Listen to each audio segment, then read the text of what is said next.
a 6-year-old child, but treated worse than livestock. The aunt's beatings and harsh scolding have long become routine. His hands are stained with his own blood. 6 years ago, on the day he was born, his mother passed away. Meanwhile, his father and his closest friend were eliminating a foe aiming to massacre the martial arts world. At that time, they became legends in the martial arts realm. It was only after returning that the father felt deep affection for his wife, which he could not let go of. He locked himself in the room where his wife lived for 6 whole years. Though his aunt was the legitimate wife as per the matchmaker's words, she tried every means to help him emerge from the shadows, but to no avail. From then on, Schwer became the baby he resented. This allowed him not only to have food to eat, but also to live nearly like an animal for the past 6 years. At this moment, a servant brought word that the head of the Nangong family had arrived outside the estate. The master, who hadn't stepped outside his room for 6 years, was already there to greet him. These words made the madam especially gloomy. In her view, no matter what she did, it could never compare to even one of the master's brothers. A visit after 6 years. Thinking of this, he looked at Suer with an even colder gaze. He asked sternly if he knew what he should do. The child on the ground, coughing up blood, struggled to get up, and said he'd keep his distance, making sure his filthy appearance wouldn't show up in front of the guest. He promised he wouldn't embarrass sword master Lu Jia. Looking at the not-so-foolish teenager, the aunt stared for a long time, not understanding the deeper meaning. She casually tossed aside the towel used to wipe the blood, telling him to hurry up and clean it up. Hurry up and roll away, while the aunt's eldest son Baiyujin looked at his half-brother. His eyes filled with complexity. His own mother felt truly constrained because of his mother, and this younger brother also lost his mother. He genuinely doesn't know how to judge what's right or wrong. He revealed an unusual calmness and numbness early on, and in the face of the visit from the Nangong sword clan, his mother insisted he must be polite, friendly, and welcoming. He also understood that his mother hoped to secure a marriage alliance between the two families through him, but he has no real choice now. His father did not pass down the 9 Heavens sword technique. No matter how high it is, he is just a young master from a noble family. He obediently follows his mother's arrangements like that foolish younger brother. Brought to Baiyujin, he brought his 3 siblings to the outside of the mansion. Though the master looked like a withered dog, he showed a long-lost joy in front of his sworn brother. After exchanging pleasantries, the two families learned that the Nangong family had brought along a 7-year-old girl on this visit. However, she couldn't stand the boring journey. As soon as they arrived outside the estate, she ran off to explore on her own. At this time, Suer was following his aunt's orders, standing alone by the courtyard wall as punishment. He could no longer remember how many times this had happened. At that moment, he felt both sleepy and tired and hungry. But he was only 6 years old. He didn't dare to resist the oppressive power of Baiyujin. He endured it with all his strength. Zheng had lost the last of his strength. He collapsed to the ground. Not long after, he heard the sound of footsteps approaching. He kept telling himself in his mind to move. If the madam found out, he feared. But by then, the person had already walked up to him. He struggled to open his eyes, but he could no longer see who the figure was. Yet a strong fear gave him an unknown strength. He knelt up again. With a hoarse voice, he shouted, I'm sorry I didn't. But before he could finish, he suddenly recognized that the person approaching was a girl who seemed to be around his age. In her eyes, the girl was as exquisite as a fairy. She found herself staring in a daze for a long time. Suer, trapped in fear and despair, burst into tears. This scene left the usually calm and composed Nangong Yi at a loss, unaware of how overwhelming his presence was for the little one.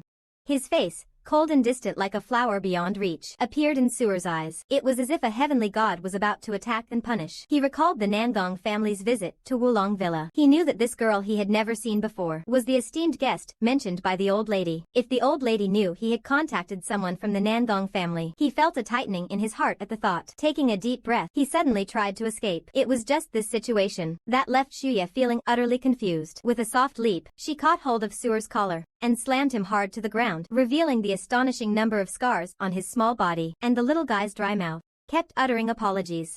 The sunset poured over the two of them, making Xiaoyi fall silent for a long time. He had no idea what the boy had been through, but a wave of irritation surged in his heart. He squatted down, intending to clean the dust off the boy, but just now, that effortless fling left him defenseless. Xiaoye's actions made the boy even more fearful. Recalling the past, he couldn't stop saying sorry.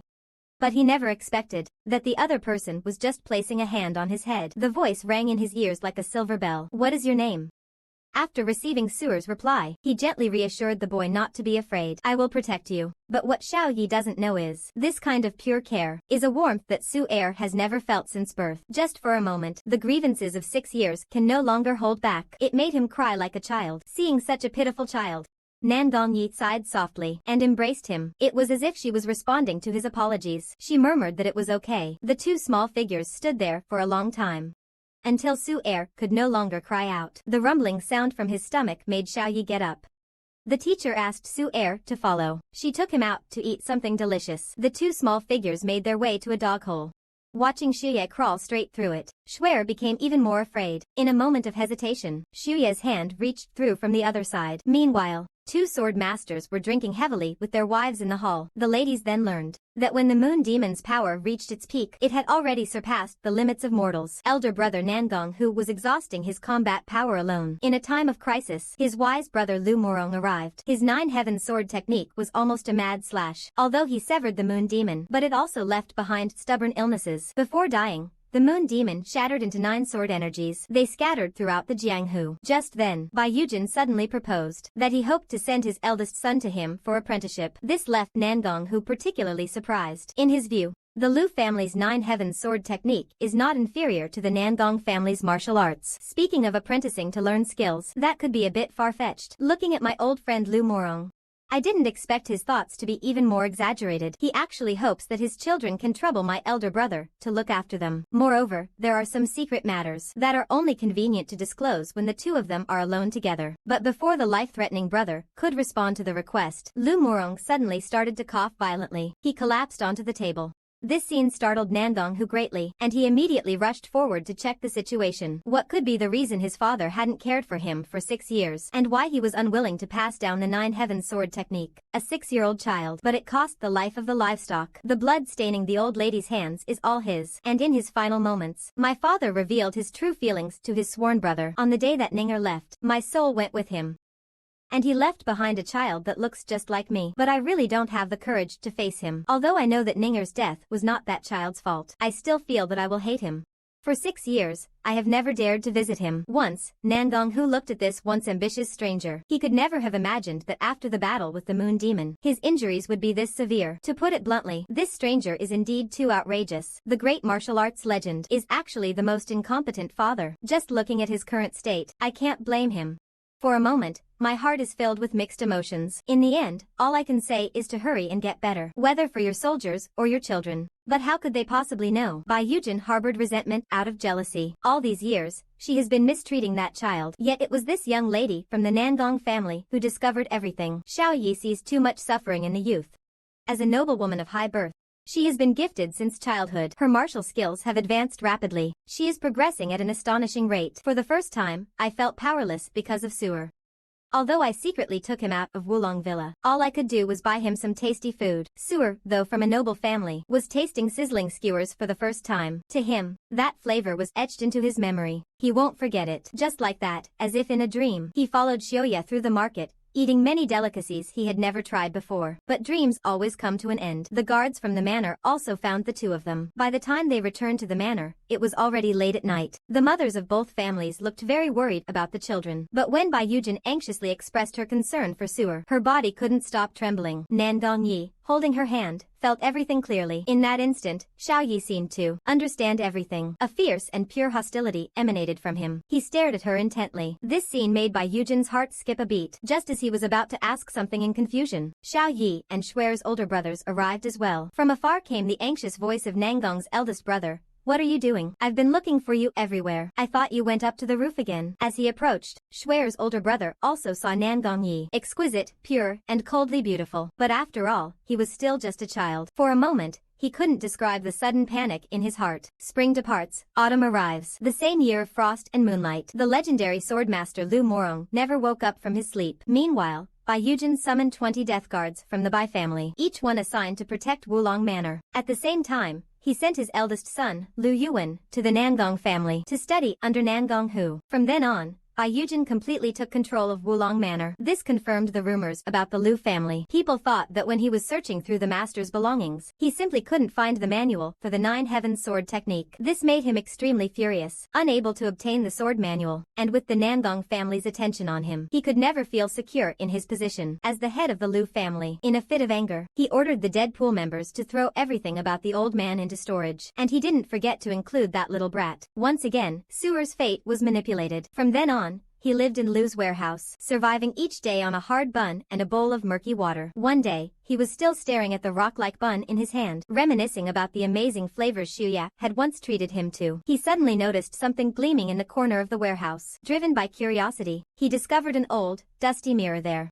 He hadn't expected his aunt to leave something like this behind, but he didn't think much of it. Rolling up his sleeves, he decided to give this rare find a wipe. But the more he wiped, the stranger it seemed. Suddenly, his reflection in the mirror gave him a serene smile. This was a mischievous mirror that liked to bully children. It had a wise name, Nine Heavens Goddess, and winter had arrived. The little one had already been locked in the warehouse for over 6 months. The food delivered daily was becoming scarcer. The guards were all wondering when they would finally collect the body of this former young master. At this moment, Sewer was indeed gradually losing consciousness. The drafty warehouse and thin clothes, combined with a body that enjoys happiness, left him with no energy to fear this strange thing at that moment. Although he was indeed startled when he first saw it, he realized that no matter how much the version of himself in the mirror scared him, he was unable to step out of it, and thus, he was no longer as afraid as he had been at first. As he gazed at the little creature curled up in the corner, the version of Su-air in the mirror fell silent for a long time. He let out a soft sigh. Picking up a stick nearby,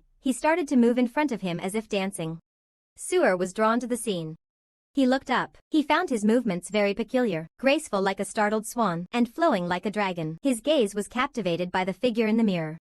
But the more he watched, the more shocked he became. His moves were almost identical to the 9-day sword technique his older brother used to practice. Only his style was even more exquisite. He couldn't resist picking up a stick and following along. When he realized the little guy had almost no martial arts foundation, a look of undisguised disdain appeared in the figure's eyes. After a golden rooster stance, he didn't move again. Just as expected, Suo lost his balance and fell face first to the ground. This finally made him laugh with satisfaction. The little guy was annoyed, but he could feel himself gradually warming up as he followed the other's movements. In less than a day's time, the little guy felt a stream of pure comfort flowing through his body.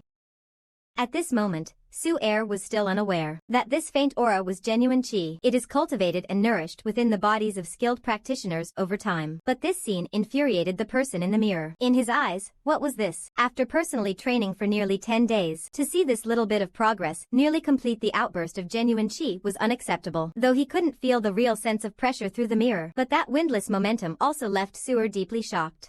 However, for the little guy, successfully dispelling the cold of winter was already enough. Although the movements of the person in the mirror looked incredibly cool, he had no desire to continue practicing. Yet gradually, the sword techniques he performed became increasingly profound. He couldn't help but pick up a wooden stick and started learning from him. But this time, the difficulty was quite high. Schwer spent several days trying, but still couldn't master it, one move at a time. Meanwhile, his mirror image taunted him in all kinds of ways. The little sergeant started to realize he might not have a real reason to learn it. Besides, what he's learning now is getting harder and harder. His energy is draining more and more. The more he trains, the hungrier he gets. In the end, he's dissatisfied. He planned to cover up the strange mirror once again, but it seemed as though the figure in the mirror had something to say to him. With no other choice, he uncovered it again. And with that one glance, the little boy froze in place. The densely packed text in the mirror and the vivid Nine Heavens sword seemed to come alive, entering his mind. At that moment, the entire Nine Heavens sword technique, which even his father hadn't obtained,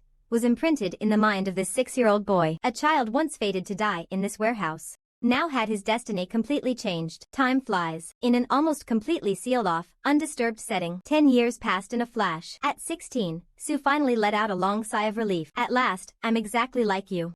After a decade apart, he saw the light of day again. Now, he is the unrivaled sword master. Yet he appeared particularly lost, because only by spending every day with the little figure in the mirror had he not completely lost his ability to speak, though his experiences remained those of a 6-year-old. And when he finally mastered the last form of the Nine Heavens sword technique, the little figure in the mirror seemed unusually elated, but also grew increasingly unreal. Pointing toward the warehouse's domed ceiling, he signaled that Sewer could now leave. Looking at the sunlight he hadn't seen in 10 years, he stood still for a long time. Unconsciously, he climbed onto the clutter filling the room. He watched as Sewer slowly climbed up to the roof. The figure in the mirror knew it was time to part with this little one. His body gradually faded into the mirror, replaced by a figure with an indistinct face. It was as if he was offering blessings to the young man through the mirror. When Sue finally came to his senses, he looked back. He had intended to share his joy with the only friend he'd had in the past 10 years, but the mirror was now empty.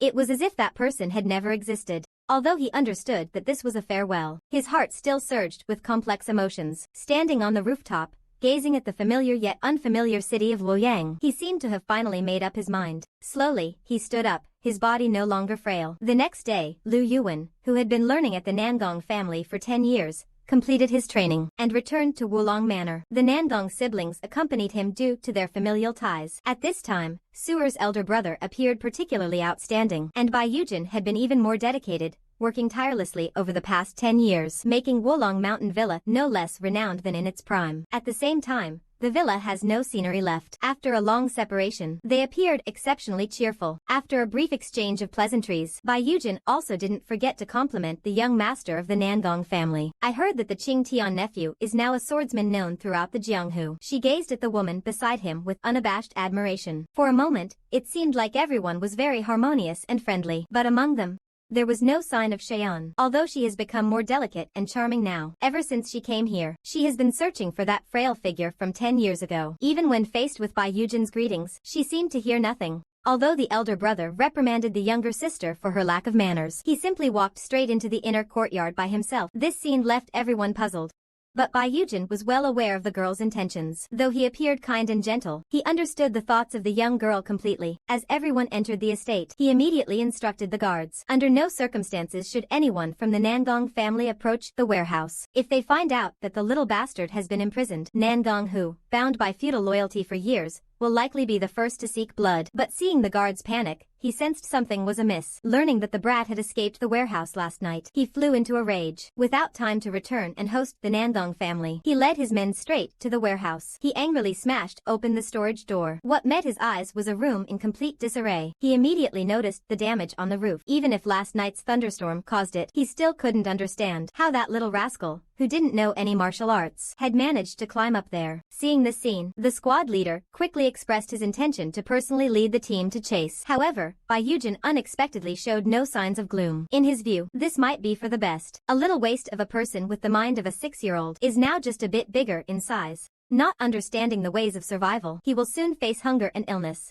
Then all we need to do is wait for him to hunt in the wild. That would be a great success. The young girl has skin as smooth as ice and bones as pure as jade, yet possesses the insightful eye to read human nature. Though she has been a noble lady since childhood, her chance encounter with Su Er 10 years ago revealed the boy's small frame was covered in astonishing scars. This left her with an inexplicable sense of melancholy. It's hard to imagine that, despite both being from noble families, they could encounter such a fate. When Yuan finally asked his mother about Suer's situation, he began to sense that something was wrong. Standing ominously behind the two, he remained silent. Though Bai Yujin was the head of his estate, his fear of the Nangong family ran deep. The explanations full of smiles attempt to confuse the truth. Everything in Su Er's room, from the bedding to the furniture, appears brand new. This left Xiao Yi feeling completely unconvinced by her words. She turned and left, seeing that this little bae didn't take her seriously at all. A long-lost sense of frustration and humiliation surged in her heart. But Yuan beside her was not foolish. He knew the methods his mother used on his younger brother. He also realized just how formidable this younger senior truly is. She is even more deserving of the title Qing Tian than the eldest senior brother. Her mind is so meticulous that it's impossible to conceal anything in front of her.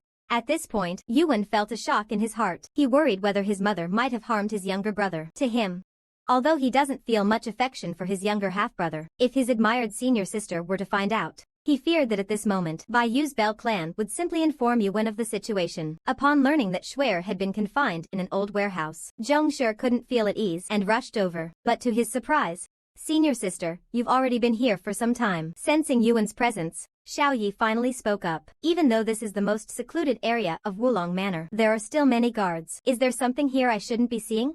Seeing all this, I can mostly understand now. He has changed his attitude. I will set off with my brother to report back to father immediately. And the relationship between the Nangong family and the Lu family should no longer exist. Take care, junior brother. Hearing the sound of his senior sister gradually fading away, Yuan felt particularly complicated inside. He had been very happy in the Nangong family for these 10 years. There were no schemes and intrigues like in the Lu family. He truly doesn't want his relationship with his master and senior sister to end here. At this moment, Shuer is on the street where Xiao Yi once walked with him. Looking at how different it is from his memory, he finally realizes he might have stayed in the warehouse for too long. Lost in thought, he accidentally bumps into an older man. He hurriedly apologizes to him, but after seeing the man's face, he realizes it's the very swordsman who once personally sent him to the warehouse. He was instantly so frightened that he lowered his head. The last thing he wanted was to be taken back again. Just as Zhang Yu was leaving, that man suddenly called out to him. After 10 years, this man found the little boy's face oddly familiar, so he thought to ask about his background. But Schwer had no idea what he was thinking. Feeling guilty, he turned and ran. This made the uncle even more alert.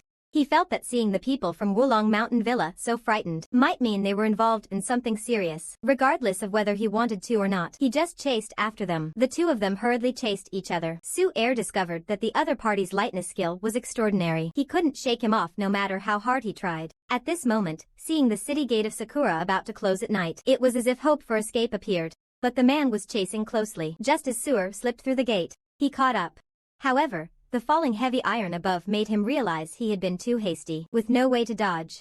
The young man turned back and braced against the falling gate. He apologetically expressed hope that he wouldn't be grabbed, but the uncle was completely confused. Upon learning that the other person didn't want to catch him, but just wanted to know why, he ran away upon seeing him. Suer then realized he had been overly subservient. After leaving, the uncle still couldn't believe his eyes. Can people really withstand this city gate? These are probably the most principled bandits I've ever seen. While they do rob and plunder, they only take a feather as they pass. They never take everything. In fact, they often get beaten up by passing caravans. Most of the time, they survive only by hunting wild game. And this time, they brought back a young boy. They seemed especially attentive, but in Suer's eyes, they all looked fierce and intimidating. He was completely confused. Who were they, and why was he here?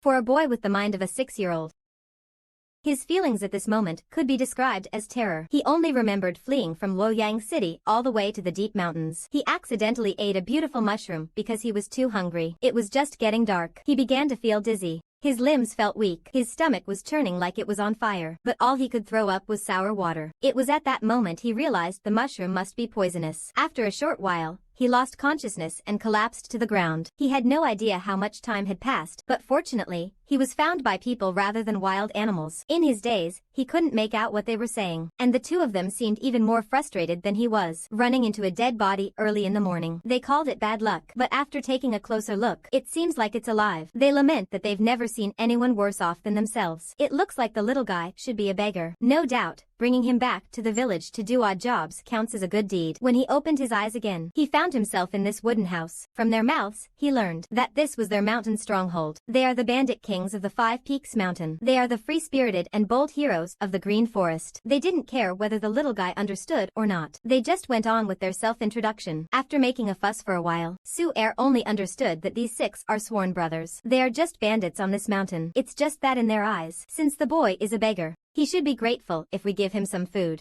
But the little guy, even with his stomach growling for a long time, dared not eat the steamed buns they cooked. The reason he gave was that he had nothing. He couldn't afford the meal. Seeing the boy being foolish, he didn't seem like someone who could cook. They also started to have headaches, longing for such small things. Their big brother, Pang Tianyang, suddenly seemed to have an idea. He picked up Suer and dragged him outside. He casually tossed him by the cliff without saying a word. He just quietly watched him. From the boy's cowardly behavior, he finally understood what was wrong.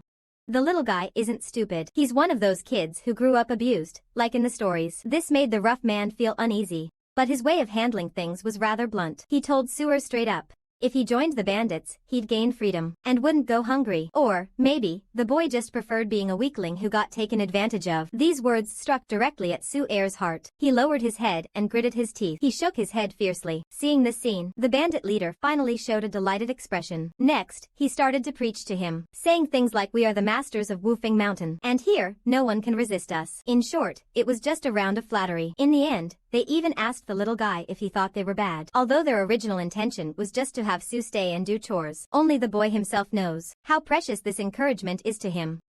As for Pang Tianyang, he found the brainwashing went smoothly. Now, all that's left is to shout out the slogan. He looked at the mountain and shouted an incredibly vulgar word. Then he added, we are the best. In the end, he had the little one shout along with him, Coco. It was such a simple phrase, but to the young boy, it felt like it was shattering years of pent-up frustration. Following his lead, he picked up the coarse words. His shout echoed across the whole Wufeng Mountain, scattering birds and beasts. Tianyang was surprised, but I didn't think much of it. I only felt that the young man was full of energy. He was a good candidate for odd jobs. If he performed well, I could teach him some self-defense techniques. From then on, Su-er began his new life in this stronghold. He learned a lot of common knowledge he had never understood before. He also learned how to cook in a big pot so that 7 people wouldn't go hungry. It was just that occasionally, the brothers who went out came back with bruises. This made Su very worried. Is it ironic that this young master from a noble family felt fulfillment for the first time only after becoming a bandit? But one day, 2 very imposing figures suddenly arrived. For some reason, his bold and fearless brothers had to kneel to welcome them. The young man had been tricked into joining the bandit gang, yet they appear quite content. The group gathered here is just a bunch of ordinary folks with no other options. Their martial skills aren't high, but they're fairly sturdy. They say they're claiming the mountain as kings, but each time they patrol, they just collect a small toll from passing merchant caravans. Even then, they're often bullied by the caravan's guards. So much so that now they're nearly too poor to keep their pots boiling. In desperation, they sought out the officials of the Deer Spirit Alliance. It is rumored that they are the giant crocodiles of banditry. Just their name alone can instill fear in people. Since the death of the Moon Demon, the entire martial arts world has been dominated by the Righteous Alliance, formed by the 7 major sects and 2 prominent families. At this time, the followers of the demon cult are unable to find safety or security. At the same time, a monstrous man has emerged. He calls himself Lu Lin's Blade. With just his own strength, he nearly unified all the mountain bandits. And this one force has never been successfully dealt with by the Righteous Alliance's repeated campaigns. Soon, people began to call him the Demon Lord of Breaking Heaven. He became the most prominent among the top 10 masters in the martial world. Even the remnants of the demon sect came to seek him out. All were absorbed by Lu Ling, making the entire Deer Spirit unprecedentedly powerful. Their influence is subtly greater than that of the Righteous Path Alliance. It is said that the bandits who join them can achieve their aims without shedding blood. Whenever merchant caravans hear someone is from Deer Spirit, they obediently offer up huge amounts of wealth, in hopes of avoiding retaliation that could lead to their annihilation. Such a reputation, the Tianyang brothers have admired him for a long time. And this time, a leader has finally come to inspect the state of this small mountain stronghold. Upon discovering they only had 6 strong men and a young boy, he wrote of his disappointment. Even though the trade routes near Luoyang are tough to pillage, leaving nearly no bandits around the Wufeng Mountains, even the fierce Lulin wouldn't carry out a massacre over just a few underlings.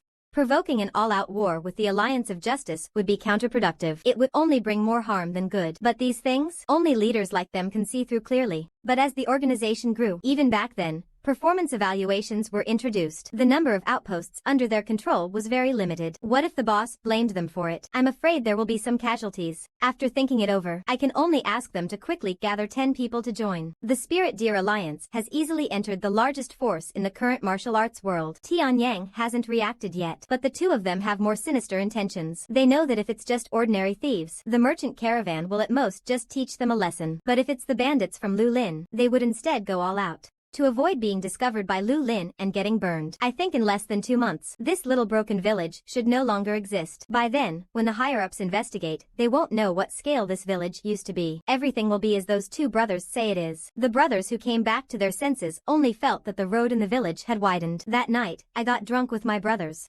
As Su looked at his brothers having so much fun, he himself appeared especially happy. So, while they were looking for people to join, they also started to patrol the mountains more actively. But they still didn't take Su along. In the days the young man spent here, he became increasingly efficient at his work. Extra time would be spent practicing swordplay on the back mountain. Su-er is simple-minded. He just hopes that one day, he can help his older brothers.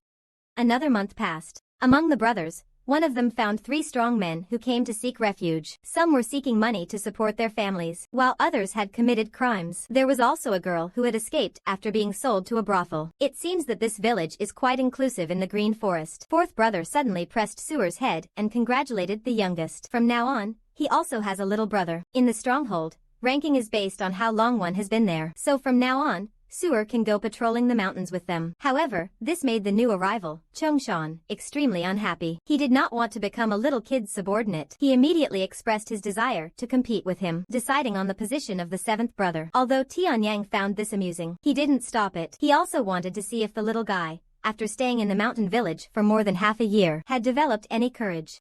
At this moment, Suer fell silent. It was hard to tell what he was thinking. He just silently clenched his fist. He slowly walked toward the clearing and confronted Chongshan. Only then did the brothers notice the unprecedented resolve shining in the little one's eyes. What they didn't know was how much all of this meant to Suer. He was determined not to let anyone take even the smallest bit from him. And this scene made Suer's older brothers feel a particular joy. They actually loved the little guy very much. Over the past 6 months, he has worked diligently and without complaint. But then, Chongshan threw a punch right at him, causing a few people to feel their hearts rise to their throats. At that moment, Suer suddenly squatted down. He immediately closed in and waved his arms, only to realize that he had no weapon in his hand. In the warehouse, aside from practicing swordsmanship, he had rarely tried using his fists. The grotesque dance moves threw his mind into confusion, leaving him unsure of how to respond. He could only clench his fist and slam it hard into Chongshan's face. But the other man was a soldier returning from the army, and this punch made him extremely angry. He was immediately pinned to the ground. Punch after punch landed on his body. The scene left Tianyang utterly stunned. Just a moment ago, his moves were flawless. How did he suddenly become so powerless? After a while, Zhongxiang was so exhausted that he finally stopped. He was gasping for breath. It seems everything should have come to an end. I wanted to find Tianyang to take Lao Chi's place, but at that moment, a very gloomy voice suddenly came from behind me. I will never give up that position. Let's stand until the end. The young man was probably the only unparalleled master who was beaten out by someone. He was pressed to the ground by the warrior for the time it takes to burn an incense stick. Yet he stood up again with the will to fight. What he doesn't know is that since Su-er has had memories, he has lived like a punching bag. Though there are no visible signs of suffering, his body has never known a moment of peace. He has finally gained the attention of others, and even wild animals understand the need to protect their food. How could the young man allow anyone to take it from him so easily again? At this moment, Chongshan's heart was filled with surprise and confusion. The way he had just thrown his punch, even a strong man would need a doctor for bruises after that. Yet this small figure only seemed to have suffered minor injuries.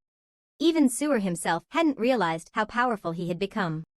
But he didn't know how to use the celestial energy within the Xuannu mirror. Still, he understood how hard-won everything he had gained truly was. Unconsciously, he turned his fist into an ice blade. Wrapping his true energy, he sent it towards the opponent. Fortunately, he hadn't mastered the technique yet. Otherwise, with this punch, his brothers would have to find someone else to join them. In just an instant, Chongshan fainted. This scene surprised Su-er as well, but he knew he had one. Meanwhile, his brothers were still completely baffled. They couldn't make sense of what just happened. Each one was wondering if Chongshan had some hidden weakness. Even if Lao Chi had been monitoring, there's no reason he could knock out such a large opponent. But in Tianyang's view, it wasn't worth dwelling on the details. Looking at the silly Shuer with relief, congratulations to him for keeping his position as the seventh. In the evening, fourth brother found him and threw a broadsword into his hands. He said that eldest brother had personally paid to buy it for him at the blacksmith shop in the city. They all noticed that Shuer seemed to be more skilled with weapons. In an instant, our swords clashed, and with a light strike, I knocked the chick's sword to the ground. Once again, my sword was at his neck, and with a victorious gesture, I told him, "Chick, you've died twice today." He asked in disbelief how I managed to do it. I withdrew the sword from his neck and told him how it was done. Even if I explained, you wouldn't understand. I said, "This is advanced technique. Chick, do you admit defeat? If you're not convinced, let's have another match." He was clearly not convinced, storming off to grab a real sword. At that moment, I made a face at Alan. I won the bet, after all. Butler Alan sighed and said to me, "I understand." I asked him, "I'll leave my sister in your hands. Can you handle it?" Alan bowed deeply to me, pledging with his life that he would do whatever it took. At that moment, Xiaoji also grabbed a real sword and told me he wouldn't be the same as before this time. Only then would they not let them down. Fourth brother, eager to teach swordsmanship, seemed to notice something different. In the past, no matter how much the other brothers begged, he wouldn't share his martial arts skills. It seems that fourth brother must feel a special affection for Suer. The next day, a merchant caravan happened to pass by Wufeng Mountain. Although they'd heard only a few small-time bandits ruled this area, the caravan leader was sleepless over the importance of the goods they were transporting. For safety's sake, he couldn't hold on any longer. After a while, his sword slipped from his hand and fell backward unsteadily. At that moment, I was standing on him, saying, "Little chick, I haven't even tried yet, and you've already fallen. Is it over so soon?" Little Chick asked incredulously, "Third young master, did you really not rest from sword training? How do you have such incredible strength?" Indeed, the little chick I defeated in front of me would certainly have his worldview overturned. It's actually quite simple. They're just a group of useless scoundrels. Looking at the group of people from Tianyang in front of him, they immediately reported the name of Lulin. They also demanded 50 taels of road fees from this trading group to pass. Mu Donglai could only feel that these people were ridiculous, but since they were Lulin's thieves, there was no reason to let them leave alive. Tianyang also noticed that the other party seemed a bit dissatisfied with Lulin's account. What else can he do? I slowly told him what he could do at that moment. "You can be a hunting dog that only follows my orders. I guarantee this will be more exciting than your life as a formal knight. Follow me." The third young master of the useless Chick family surprisingly mastered the infinity sword technique. Even the powerful great swordsman could not withstand the third young master's assault. And after I knocked him to the ground, I asked him if he'd be willing to be my loyal dog. He asked me in horror, if I become your dog, what's in it for me? When I heard him say that, I couldn't help but sigh. Then I told him, you didn't even ask what you'd do. And you're already thinking about what you'll get? But it's fine. When my loyal dog can grant you power and authority, as long as you desire it, I can give it all to you. Listen to what I'm saying. The little guy asked me what exactly he needed to do. I looked at him intently and told him to clear away anyone who stands in my way and to protect my safety. My words surprised both Chick and Alan. Chick lay on the ground and asked me, young master, who do you want me to kill? I lifted my foot off him and told him to go kill my brother. I'm giving you 24 hours. Chick, I hope you make the right choice. After finishing the couplet, Alan, the butler, gave me a stretch to loosen up. He asked me, young master, do you really trust that knight in training? If the Marchioness finds out, it could be troublesome. When I heard Alan say that, I couldn't help but laugh. Alan, I don't believe it at all. This gap discriminates against the Marchioness. That woman is not so extraordinary either. Although he really wants to get rid of me, he won't act against me right now. His precious son is currently afraid of water. Moreover, the Marquis wants to use me as a bargaining chip to control my sister, even if he wants to harm me. Do you think the Marquis would let it go? Speaking of this, I let out a cold laugh. Who in this world could possibly kill me? Even the Fairy Lord, the Dragon Lord, or the Orc King? These formidable beings are helpless against me, thinking that the Marchioness wants to harm me. Ridiculous, truly ridiculous. What can a mere shrew do to me? Wait for Alan to finish with me. I stood up and confidently told him, Alan, unless I want to die myself, no one can kill me. Alan asked me what I really wanted to do. I looked at Alan and told him that if he wanted to know, then he should secretly follow me tomorrow. Alan asked me confusedly if I wasn't planning to take him with me. I firmly told him that we couldn't go together, and I instructed Alan to follow secretly. Alan nodded at me. He indicated that he understood. At that moment, the little chick was angrily running toward the Duke's residence. He thought to himself that although the third young master was a genius, it was absurd to expect him to act like a dog. He doesn't have a powerful family backing him like second young master. Not even a single one of his retainers supports him. The young chicken thought of third young master, whom he had humiliated today. He secretly hated himself for being frightened by a child like that. He couldn't help but smile darkly. If he told the Marchioness about this, it would really be a great achievement. That wicked Marchioness actually made his sister drink a 1982 expired Lafite, and he wouldn't even let his sister refuse. He even wanted to use her as a tool to gain power. After she got married, he smiled and told her that his brother Jack actually wanted to take on an apprentice knight for himself. He's still too young. He has no idea that this knight actually works for his older brother. Does he really think a mere knight could overthrow me? How utterly ridiculous. The sister didn't argue after hearing this. She could only smile and say that Jack was really too naive, because if he stood by Jack, the family's oppression of his brother would be even more severe. The Marchioness praised him for being sensible and promised to find him a marriage partner as soon as possible. Then she came behind the sister and darkly told him that if he liked a man or did such things, I will make you die a miserable death. Meanwhile, I am cultivating my fighting spirit. I have even advanced a level in just 5 hours. I have now reached the strength of a level 2 swordsman. This left butler Alan in disbelief because it took him 2 months to go from level 1 to level 2. Yet, my young master only took 5 hours. I lay in bed and asked Alan what time it was now. Alan took out his 24K gold pocket watch and looked at it. He told me, "Sir, it's now 5:48 p.m. I hurriedly stood up, not realizing it was already time for dinner. Alan quickly asked if, as usual, he should prepare steak for you. I shook my head to indicate it wasn't necessary. I need to go to the Marquis' residence. The people at the Marquis' residence should be having dinner by now. Aaron, don't stop me. I'm just going to say hello to them. After all, I'll be away from home for a while." At this moment, everyone at the Marquis' residence is dining. The dining table is dead silent. And right then, I kicked the door open with a bang and shouted, "We're just having a meal." Why the gloomy atmosphere? Is our country about to fall? This shocked my elder sister, and father was furious at his rudeness. Meanwhile, I nonchalantly told them, I am the distinguished third young master of the Marquis estate. Surely there's a place here for me, right? A family should sit down and eat together in harmony. I sat down. I grabbed a drumstick and took a big bite. Not bad, not bad. It tastes great. It would be even better if it were New Orleans style, but compared to what Alan made, it's about the same. My behavior displeased my second brother and the Marchioness across from me. I ignored their predatory stares. I patted my stomach to show I was full. Just as I was licking the chicken grease off my fingers, my father stopped me. Jack, you're here because you have something to say, right? Hearing my father's words, I gave a cold laugh, and with a smirk, told him the truth. I really have something to say. Otherwise, why would I come to such a lifeless place? Don't you think so? My father, who is called the useless third young master, understood the essence of the sword in just 5 minutes.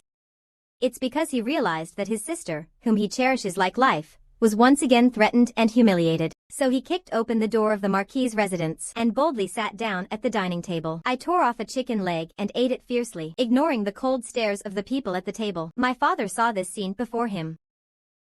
He angrily asked me if I wanted to say something. At that moment, my cold gaze told him he guessed correctly. Otherwise, why would I come to such a trashy place? Upon hearing this, my father scolded me for being so rude. I retorted, asking him why he was being so serious. Family meals should be happy. We should smile.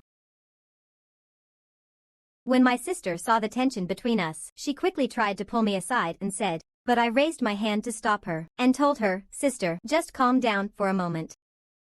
Then I fixed my gaze on my Marquis. Father scoffed and said I'm going to school tomorrow. If anyone dares to bully my sister again, I'll have no choice but to twist their head off. I finished speaking and grinned.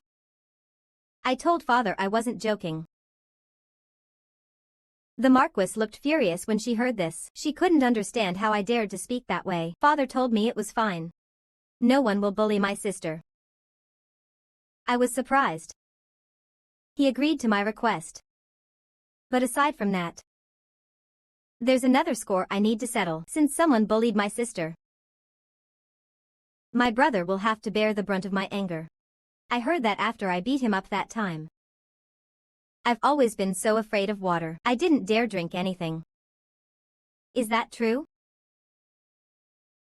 Then you must really like this bottle of 82 Lafite, right? As I spoke, I poured the entire bottle of red wine onto the table. My brother looked on in horror, as if reliving the fear of that day when I held control over him. At this point, the Marchioness couldn't take it anymore. He angrily scolded me for being uncivilized. How dare I be so arrogant, coming here to act wild, and I ignored him.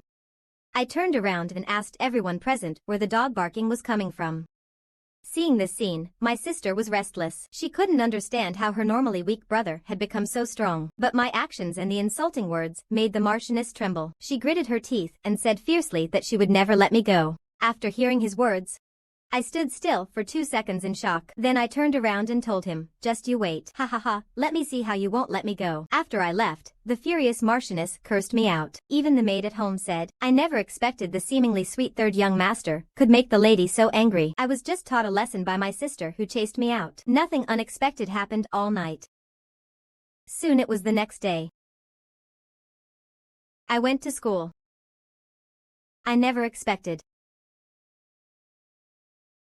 that I, the young master of the Marquis' house, would only have a few people to see me off. This carriage is quite nice, though. He was assigned to escort me. This knight has a sullen, defiant look. He's at a level 6 skill. And he keeps giving me evasive glances. Something's not right. I know he's acting on the Marchioness's orders. He's planning to attack me halfway. I have no idea what choice the chick traveling with us has made. My sister beside me said, she was very worried about me going alone, fearing the Marquise might be plotting something against me. She even planned to escort me to school herself. But I smiled and told her not to trouble herself. Many things will change in the future. Besides, sister, please believe me. Alan, you should go back too. Don't forget what I entrusted to you that day. You all can rest assured He definitely won't be able to kill me. After my sister and Alan left, I fell asleep in the carriage. However, the tallest knight in the team stood at the front. He was actually watching me sleep, with murderous intent in his eyes like that of a saint. The most despised son of the Marquis family has actually mastered the Gale sword technique just because, on my way to school, those ordered by the Marchioness wanted to harm me. They not only wanted to break my limbs, but also to completely destroy my cultivated battle energy. Even the Knight of the Gap, whom I had my eye on, has now made his choice. He stands against me. But what does that matter? I look at the arrogant crowd before me, not expecting the Marchioness to be so ruthless. The returning 6-star knight drew his sword and told me that even though I have great talent in swordsmanship, but unfortunately, your meager fighting spirit is insignificant in my presence. And in this desolate mountain forest, they don't know that I feel like I'm back in my hometown. Although I have lived here peacefully for a few days, the scars of the past have long left marks on my soul. I shouted, Alan, are you nearby?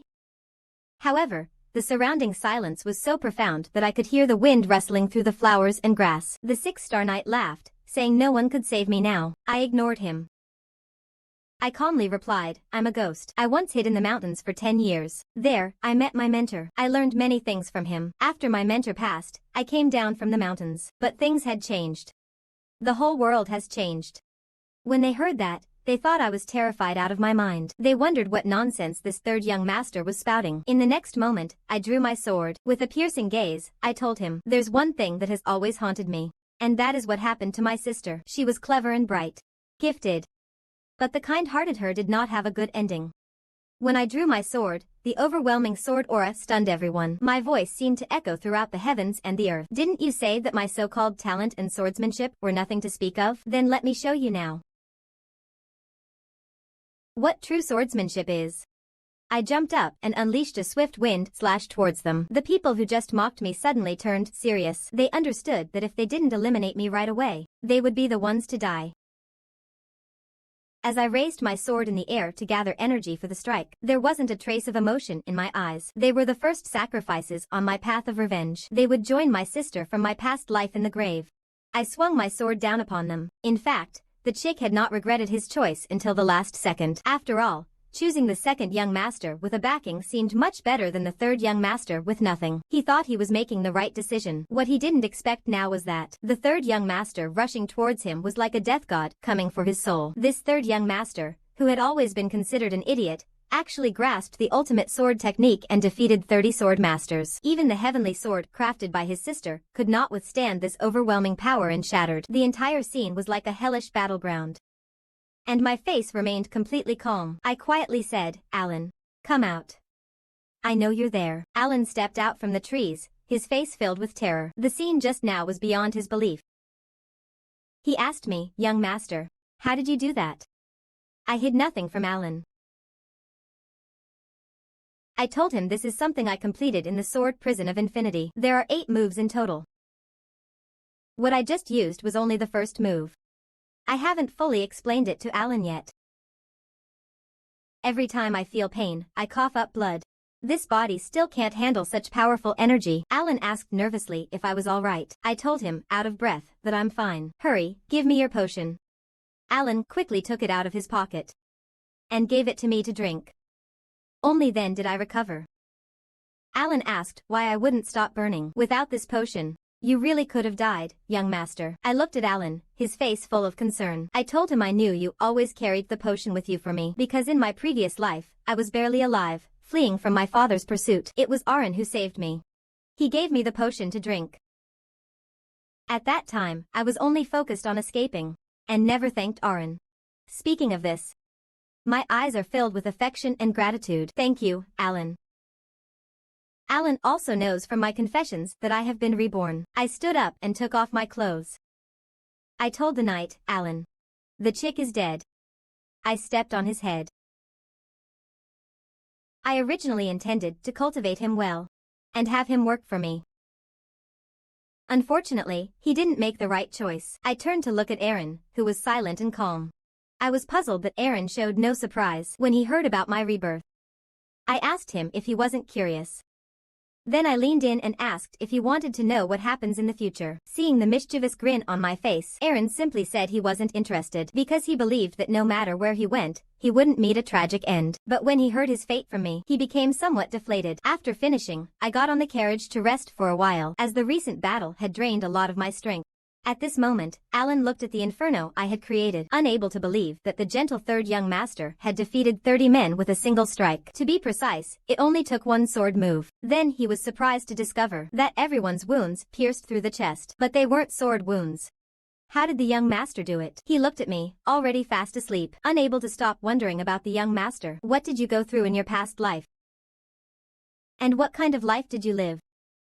This marquis, known as a good-for-nothing, actually chopped his way from the herb garden all the way to the three uncles. Even the emperor sword forged for him by his sister with fine iron is dull now. Having consumed too much energy, I had just rested for 2 hours when Alan loudly woke me up. I was in a terrible mood when I got up. I asked Alan what was the matter. It turns out he was worried about my health.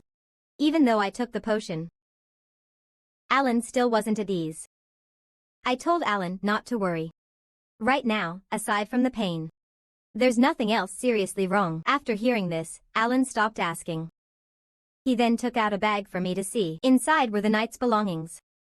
A total of 5 bottles of premium potions and dozens of gold coins. I sighed when I saw it, thinking, as expected from the Marquis' estate, so many valuable items. Arlen asked me, "Won't you drink another potion?" I told him it wouldn't be useful now. Seeing Arlen looking glum, I took out 3 bottles from the stash and handed them back to him. Alan didn't expect to trade 1 potion for 3. He asked me what I planned to do next.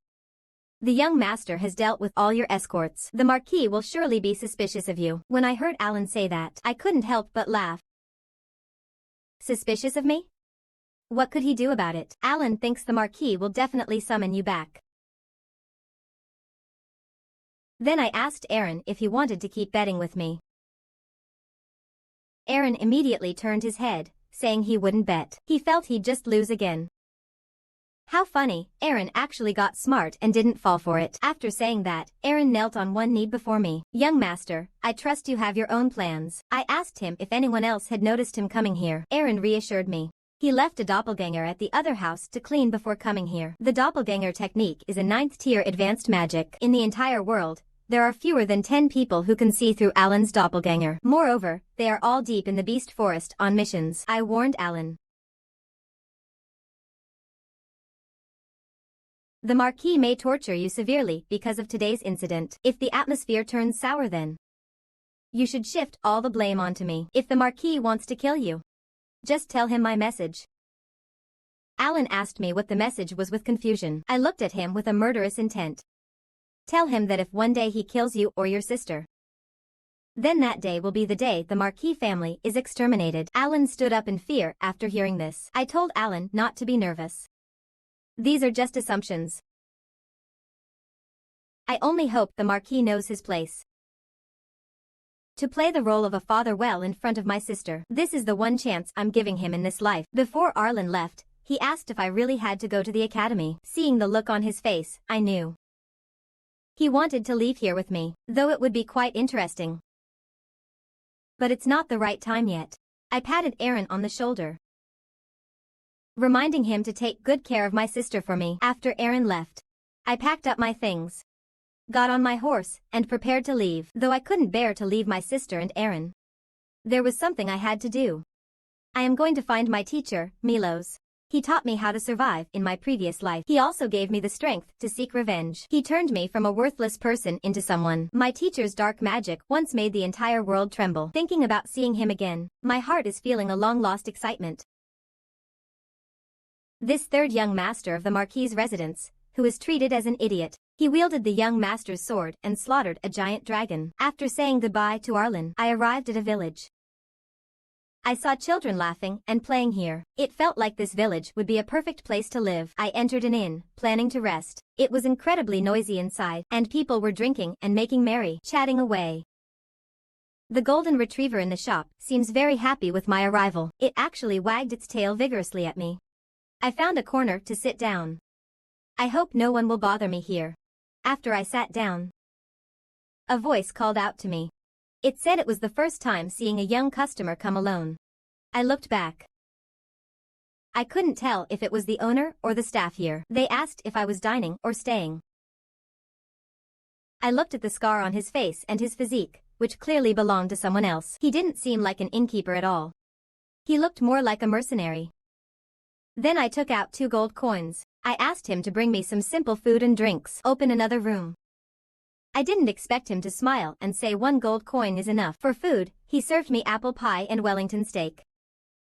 He even teased me for being a child and didn't give me beer. He served me a glass of milk to help me grow. I touched the shop's golden retriever and thought this person is not bad, seeing that I was an outsider.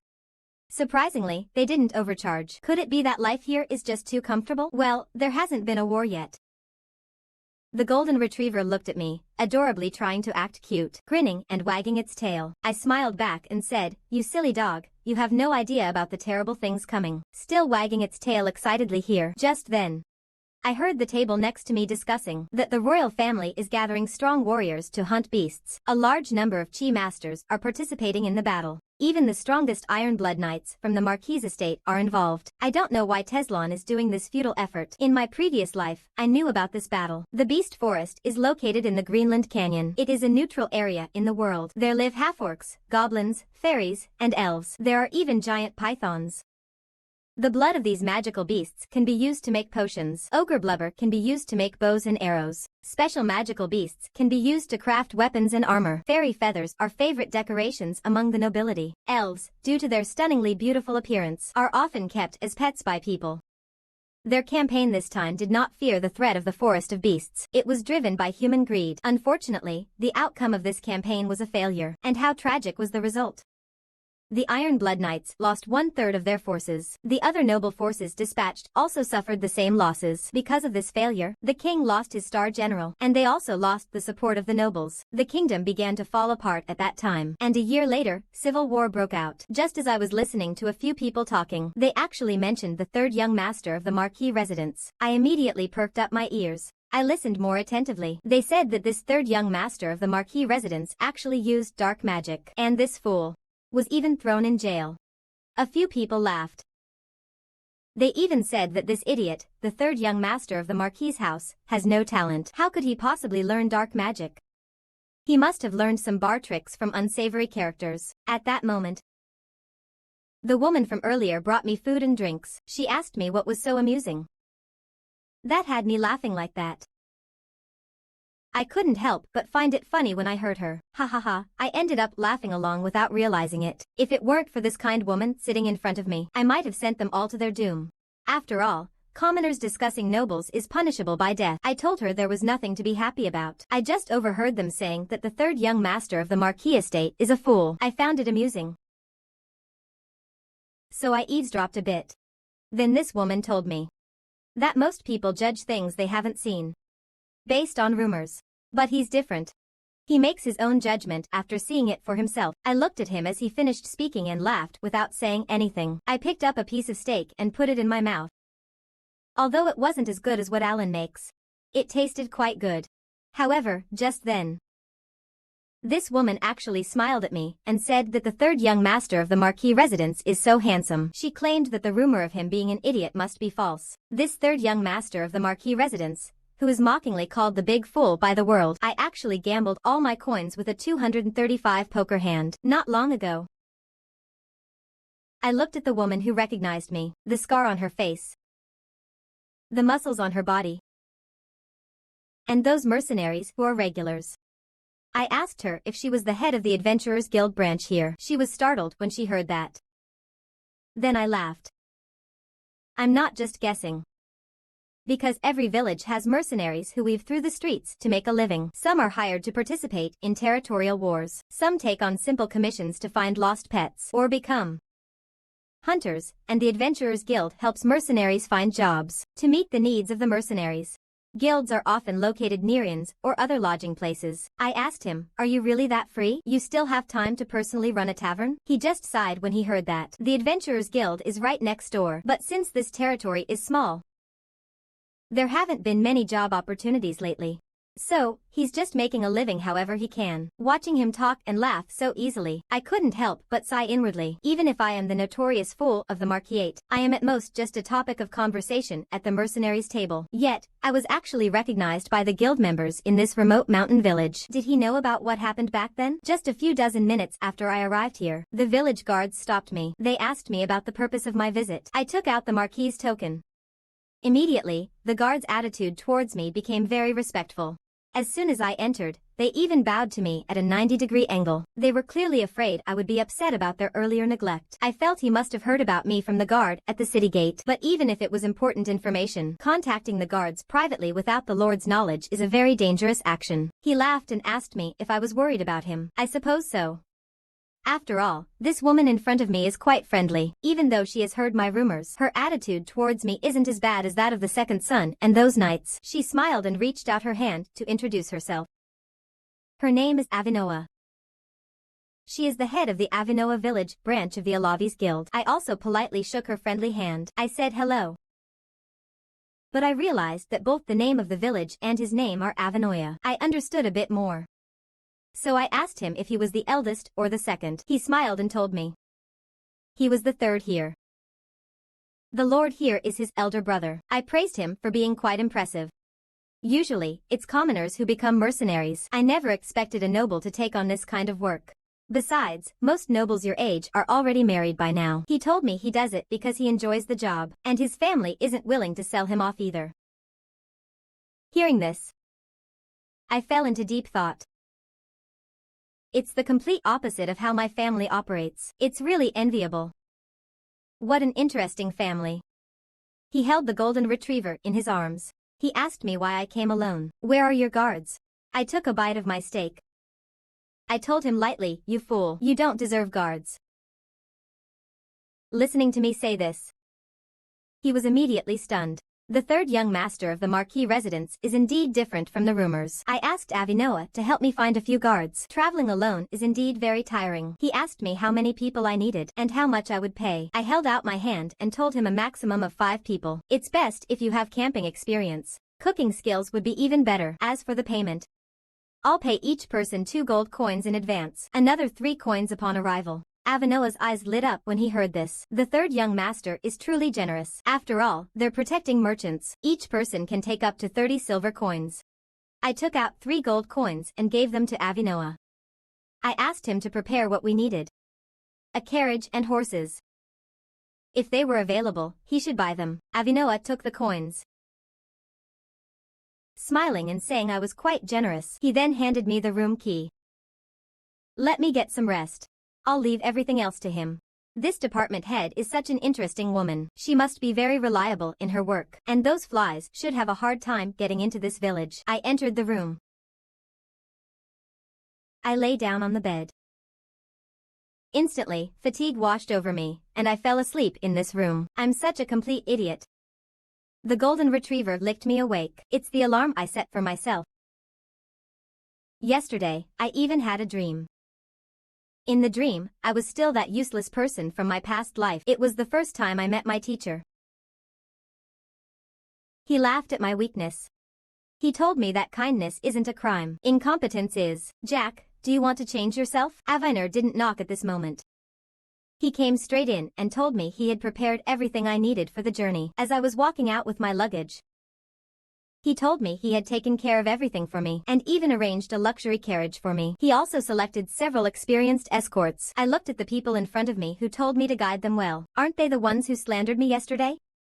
Just then, a middle-aged man walked up to me. He extended his hand and said he was John Doe, the captain of the Flaming Wilds mercenary group, assigned to escort me to Rock Mountain. I was stunned to hear that name, because the name John Doe refers to an unidentified corpse, yet he chose to use that name. Although I knew this was a fake name, I still politely shook his hand and told him his name was really interesting. He told me that the journey from here to Rock Mountain isn't too tight. Along the way, there are only a few small villages to rest at and no places to stay overnight. So we will need to camp twice. 2 of them used to be chefs, and they also have extensive camping experience. Listening to him go on, I was getting sleepy, so I asked what he meant by all that. Was he saying I didn't need to do anything? He gave me a grin. Like he was talking to me. Then let's head out right away. I've lifted all the boxes. Before leaving, I looked back at Avinoya. I thanked him for introducing me to a group of interesting mercenaries. Avinoya told me not to mention it. These people are really experienced. But I know this captain is not an ordinary mercenary. Even though my physical condition isn't as good as in my past life, my eyesight and intuition are still intact. Alan is a 9th-tier magician. It's because he concealed his identity and strength. So this cannot be used as an example. However, the mercenary leader in front of us is an 8th tier. Could it be that he also concealed his strength? I smiled and bid farewell to Avinoya, stating that we would meet again soon. He hopes we can have a beer together then. I playfully told him, if you're buying, then I might consider it. Soon, I set off with the mercenaries toward Shuryen Mountain. The weather is great today. After a night's rest, I'm feeling much better than before. I suddenly noticed the mercenary leader watching me. I don't know what he means by that. I stood up and asked another mercenary beside me. You should have heard of who I am, right? He said no. He only knew that I was a distinguished noble young master. I smiled and asked him if that was true. He told me it was. The branch manager said you must be traveling around the world. I mentioned that there was something I was curious about. I reached into my pocket and felt around. Then I tossed him an emblem.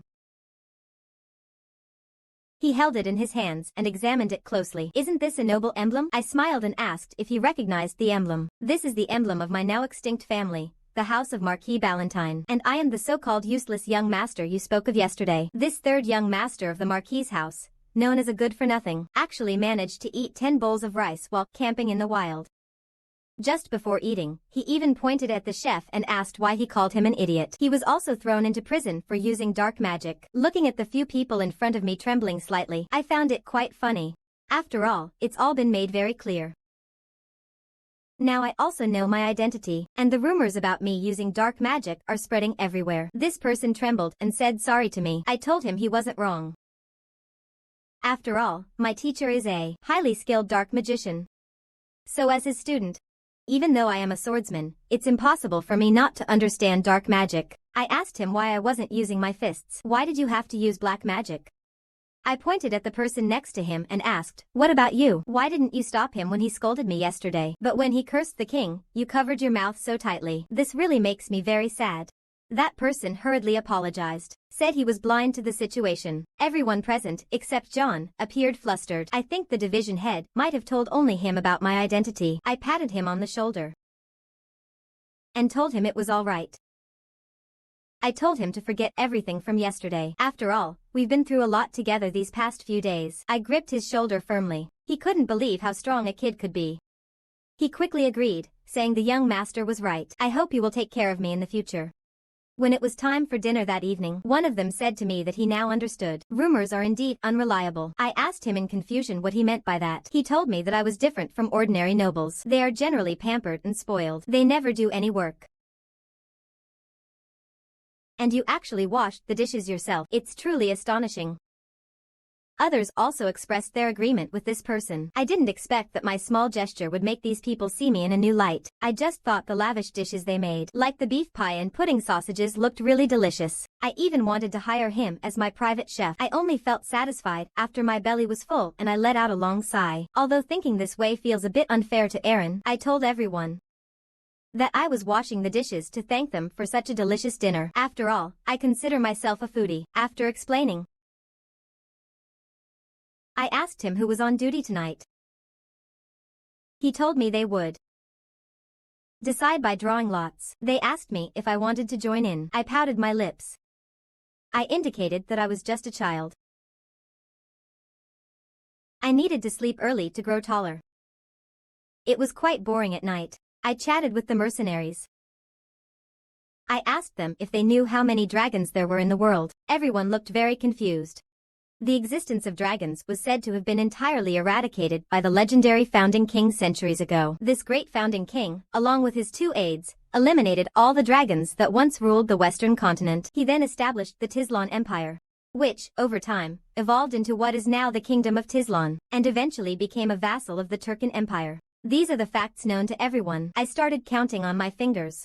First, there are 2 dragon lords in the Black Sea. The royal family of the Turkan Empire has a small dragon. There are 5 in the Warcraft forest. As far as I know, there are 8 more wandering around in human form. So there are at least 16 divine dragons on this continent. Everyone was very surprised to hear what I said. I knew they definitely wouldn't believe me.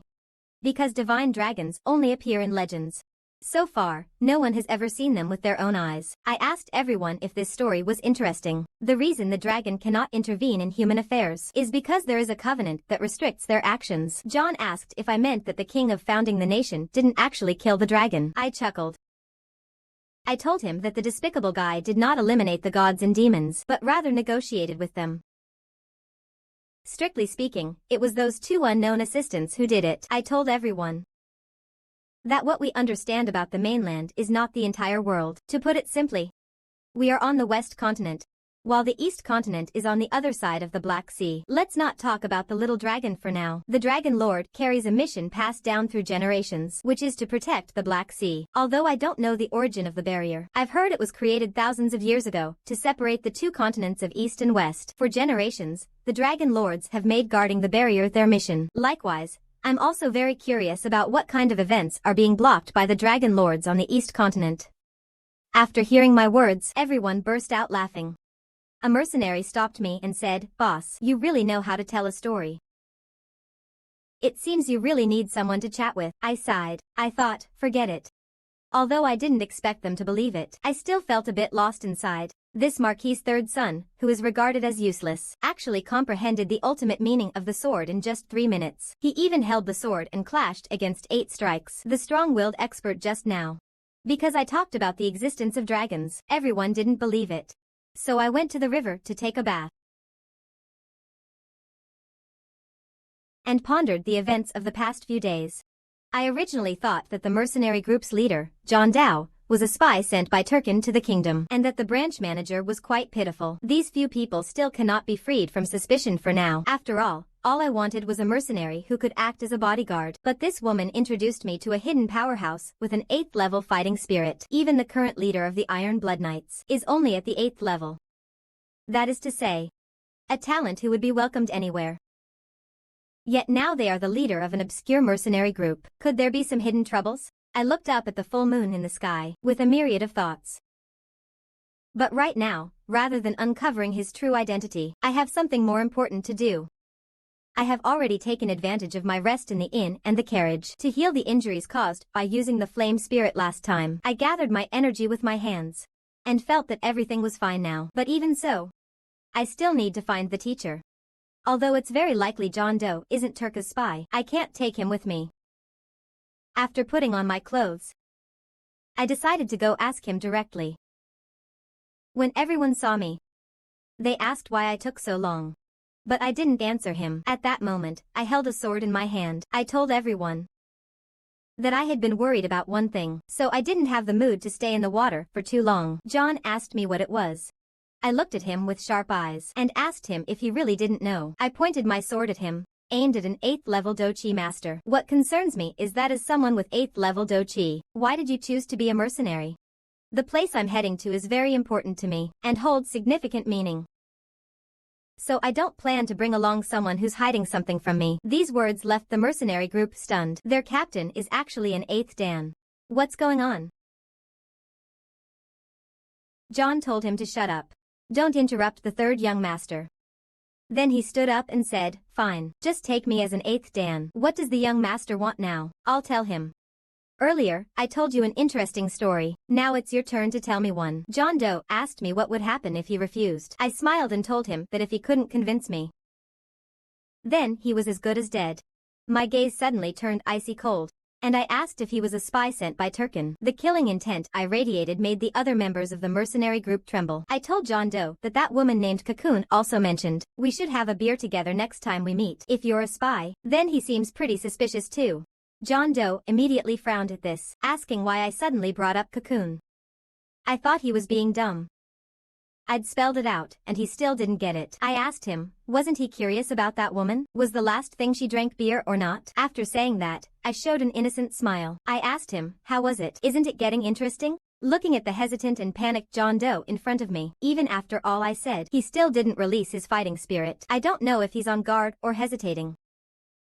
But at least he knows better. I can't control my strength right now, so I might end up hurting him badly, because the moment he uses his fighting spirit, I'll draw my sword. I smile and ask him whether he wants to live or die. Such a simple question. I'll give you 1 minute. I hope you make a wise choice. At that moment, John Doe recalled that day at Jane's inn. Jane told him. This third young master, almost abandoned by the Marquis family, is different from the rumors. And from his eyes, she sensed he seemed to be hiding many things. He happened to ask me to help find a guard, so I took the chance to learn more about this mysterious young master. Maybe that child can change our lives. What John thought at this moment was that this third young master was indeed different. Anyone who saw those eyes wouldn't believe he was the fool abandoned by his family. He looked at the third young master, whose face was pure and innocent, and had a bad feeling. It was as if he was a herbivore standing in front of a lion. Every instinct told him. This third young master is very dangerous. This young man was known as the Sword Bone in his past life. He was even someone who single-handedly destroyed a nation. And now, an intern knight actually wants to be his swordsmanship teacher. He may not know that the young man before him, standing on the corpses he has slaughtered, can stand shoulder to shoulder with the heavens. Just now, I laughed heartily. Tell the knight to hurry and get the sword. But the butler Alan asked me, young master, can you handle it?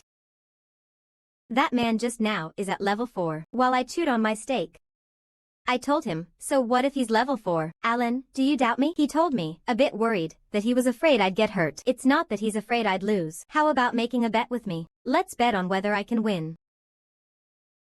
Alan thought it over carefully. And he said to me, young master, I think we shouldn't bet on winning or losing. Instead, we should bet on how many hits you'll take. I laughed again after hearing that. You're Alan. This bet is interesting. Quick, tell me. What should we wager? Alan said seriously to me, young master, do you really want to spar with him? You two aren't even on the same level. Hearing this, I glanced playfully at Alan and said, if I get hit even once during the sparring with Xiaoji, I'll count it as a win. How about that? The condition is, the loser has to grant the winner one wish. Alan didn't say a word, as if he was quietly listening to me show off. Young master, what do you want me to do? Just give the order directly. I'm just a servant. Hearing Aaron say that, I felt even more like teasing him. This Aaron is really amusing. I held out my fork toward him and said, I've told you, in this Marquis estate, I only trust my sister, and you, Butler Aaron.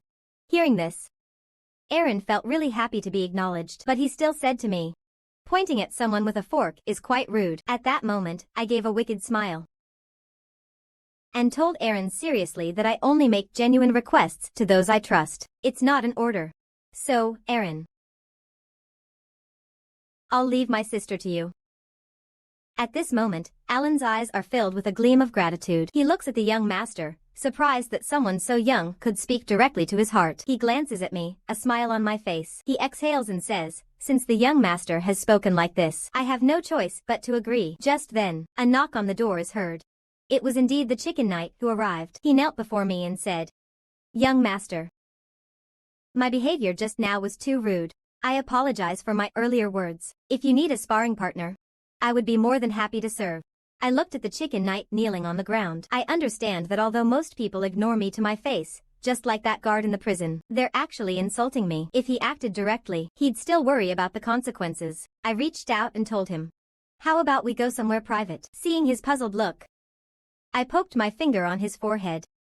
I asked him, are you afraid of losing to me? At that moment, the little chicken felt humiliated. He looked at me with a face full of anger. That's right, this is the kind of look I wanted. He helplessly told me he wasn't afraid. I asked him, do you think you can definitely win? He didn't say anything. But looking at his expression, I knew it was fine. It's normal for him to think that way. All right, Alan. Find a place where no one's around. Don't let Xiaoji lose face in public.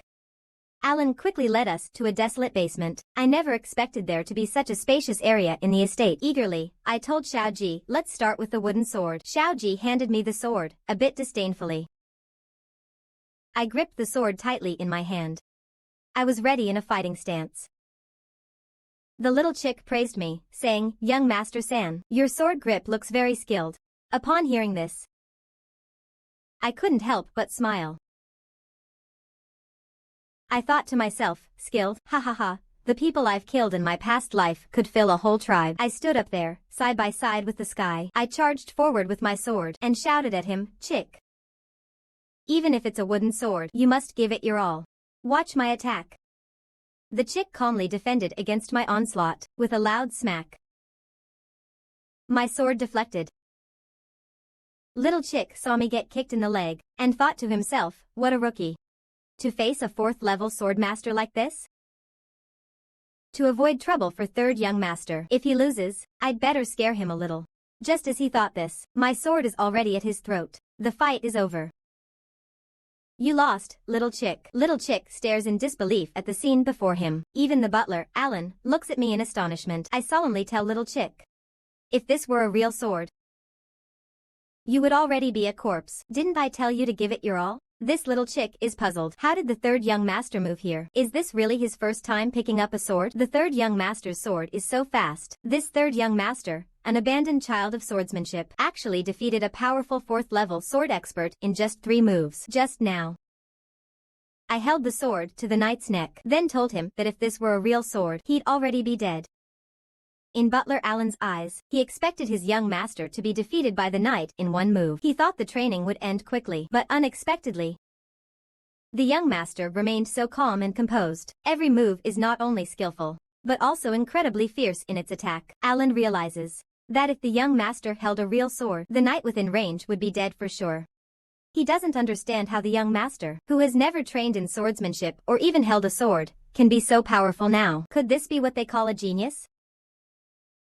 Even a genius couldn't reach this level, right? Then I joked with James, saying, "Kiddo, you're only 25 this year, right?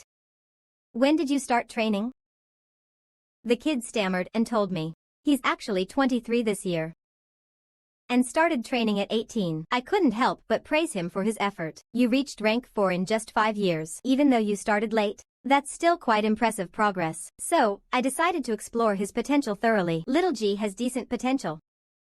And if he trains well, he could reach rank 7. Or even rank 8. It's really ridiculous. Such talent is actually ordered by superiors to guard a child. I threw away the wooden sword. I picked up a real sword. I smiled at the little chick and said, "I'm a bit satisfied with you now. Let's have a duel with real swords now." But the little chick worriedly said to me, "3rd young master, you could get hurt using a needle sword." Hearing him say that left me speechless. Ha ha ha, what the heck? Little chick, don't you see the situation clearly yet? Let me give you some advice. Confidence is a good thing, but arrogance is not. You think my win just now was purely by chance, right? That's why I call you little chick. This time, I'll let you make the first move. If you can withstand 3 moves from me, then you win. Facing my provocation, little chick once again became furious. With a wooden sword, he charged at me, and I met him head-on. I didn't expect the chick to get angry so easily. No wonder he's still an apprentice knight. Just a moment ago, my sword clashed with his. I merely struck lightly, and I knocked the chick's sword to the ground. My sword was once again pressed against his neck. I posed in victory and told him, "Chick, you've already died twice today." And he incredulously asked me how I did it. I retracted the sword pressed against his neck and told him how I did it. You wouldn't understand even if I told you. This is advanced technique. Are you impressed, little chick? If you're not impressed, let's have another match. He clearly wasn't convinced. Running over in a huff, he grabbed a real sword. At that moment, I made a face at Alan. Alan made a bet, but I won. Butler Allen sighed. He told me he knew. I asked him if he could take care of my sister. "Can you do it?" Alan bowed deeply to me and swore on his life that he was willing to pay any price for this. At this moment, Chick also took a real sword and told me that this time he wouldn't be the same as before, and I raised my sword and got into a starting stance. I laughed and said to Chick, "Interesting. Interesting, go ahead and use your battle energy, little chicken, because I can also use Do-Chi to fight you." Little chicken says there's no problem. "Young master, bring it on." Then I raised my sword and struck down at him. Little Chicken blocked my dochi strike with his blade again. He doesn't understand why, even though he took my strike, he still can't break through third young master's attack. All he feels is how fierce it is, how domineering, after a while. He could no longer hold on to his sword, and it slipped from his hand, stumbling backward. At this moment, I was stepping on him. Little Chicken, I haven't even put in my effort, and you've already fallen. Is it over so quickly? Little Chicken asked me in disbelief. Third young master, you really haven't practiced swordsmanship at all? Why possess such overwhelming power? Yeah, seeing this little chick defeated by me would certainly shatter his worldview. Actually, it's quite simple. People usually spread their fighting energy evenly throughout the body to increase their strength.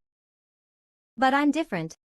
I concentrate all my energy in a single spot. I raised my sword and asked him, Chick, do you really want to become a full-fledged knight? He didn't understand why the third young master would ask him that. What else could he do besides becoming a knight? What other path was there? I slowly told him what else he could be. You could be a hound that follows only my orders. I promise that life would be far more exciting than that of a knight. Follow me. The most useless third young master of the Xiaoji family has actually mastered the way of the infinite sword. Even the powerful great swordsman couldn't withstand his attack. After I knocked him to the ground, I asked if he'd be willing to be my loyal dog. He fearfully asked me, if I serve you as a dog, what's in it for me? When I heard him say that, I couldn't help but sigh. And I told him that he didn't even ask what to do. Is he only thinking about what he can get? But it's fine. Being my loyal dog can grant you power and authority, as long as you want it. I can give you anything. Just listen to me. The chick asked me what exactly he needed to do. I stared seriously at the chick and told him to eliminate all those who hinder me and to ensure my safety. My words shocked both the chick and Alan. The chick lay on the ground and asked me, young master, who do you want me to kill? I lifted my foot off him and tell him to go kill my brother. I'm only giving you 24 hours. Chick, I hope you make the right choice. After finishing the couplet, the butler, Alan, helped me stretch my muscles. He asked me, young master, do you really believe in that Knight of the Gap? What if the Marchioness finds out? That would make things difficult. I heard Aaron say this to me. I couldn't help but laugh. Aaron, I don't believe in this Gap Knight at all. The Marquise, that woman, is nothing to worry about. Even though she wants to get rid of me, she won't make a move on me now. Her precious son is still afraid of water. Moreover, the Marquis wants to use me as a bargaining chip to control my sister, even if he intends to harm me. Do you think the Marquis would just let it happen? Speaking of which, I scoffed. Besides, who in this world can kill me? Not even the Fairy Lord. Nor the Dragon Lord. Even the mighty Orc King can't do anything to me. And now the Marchioness wants to harm me? Ridiculous, absolutely ridiculous. What could a mere shrew possibly do to me? Once Aaron finishes massaging me, I stand up confidently and tell him, Aaron, unless I want to die myself, no one can kill me.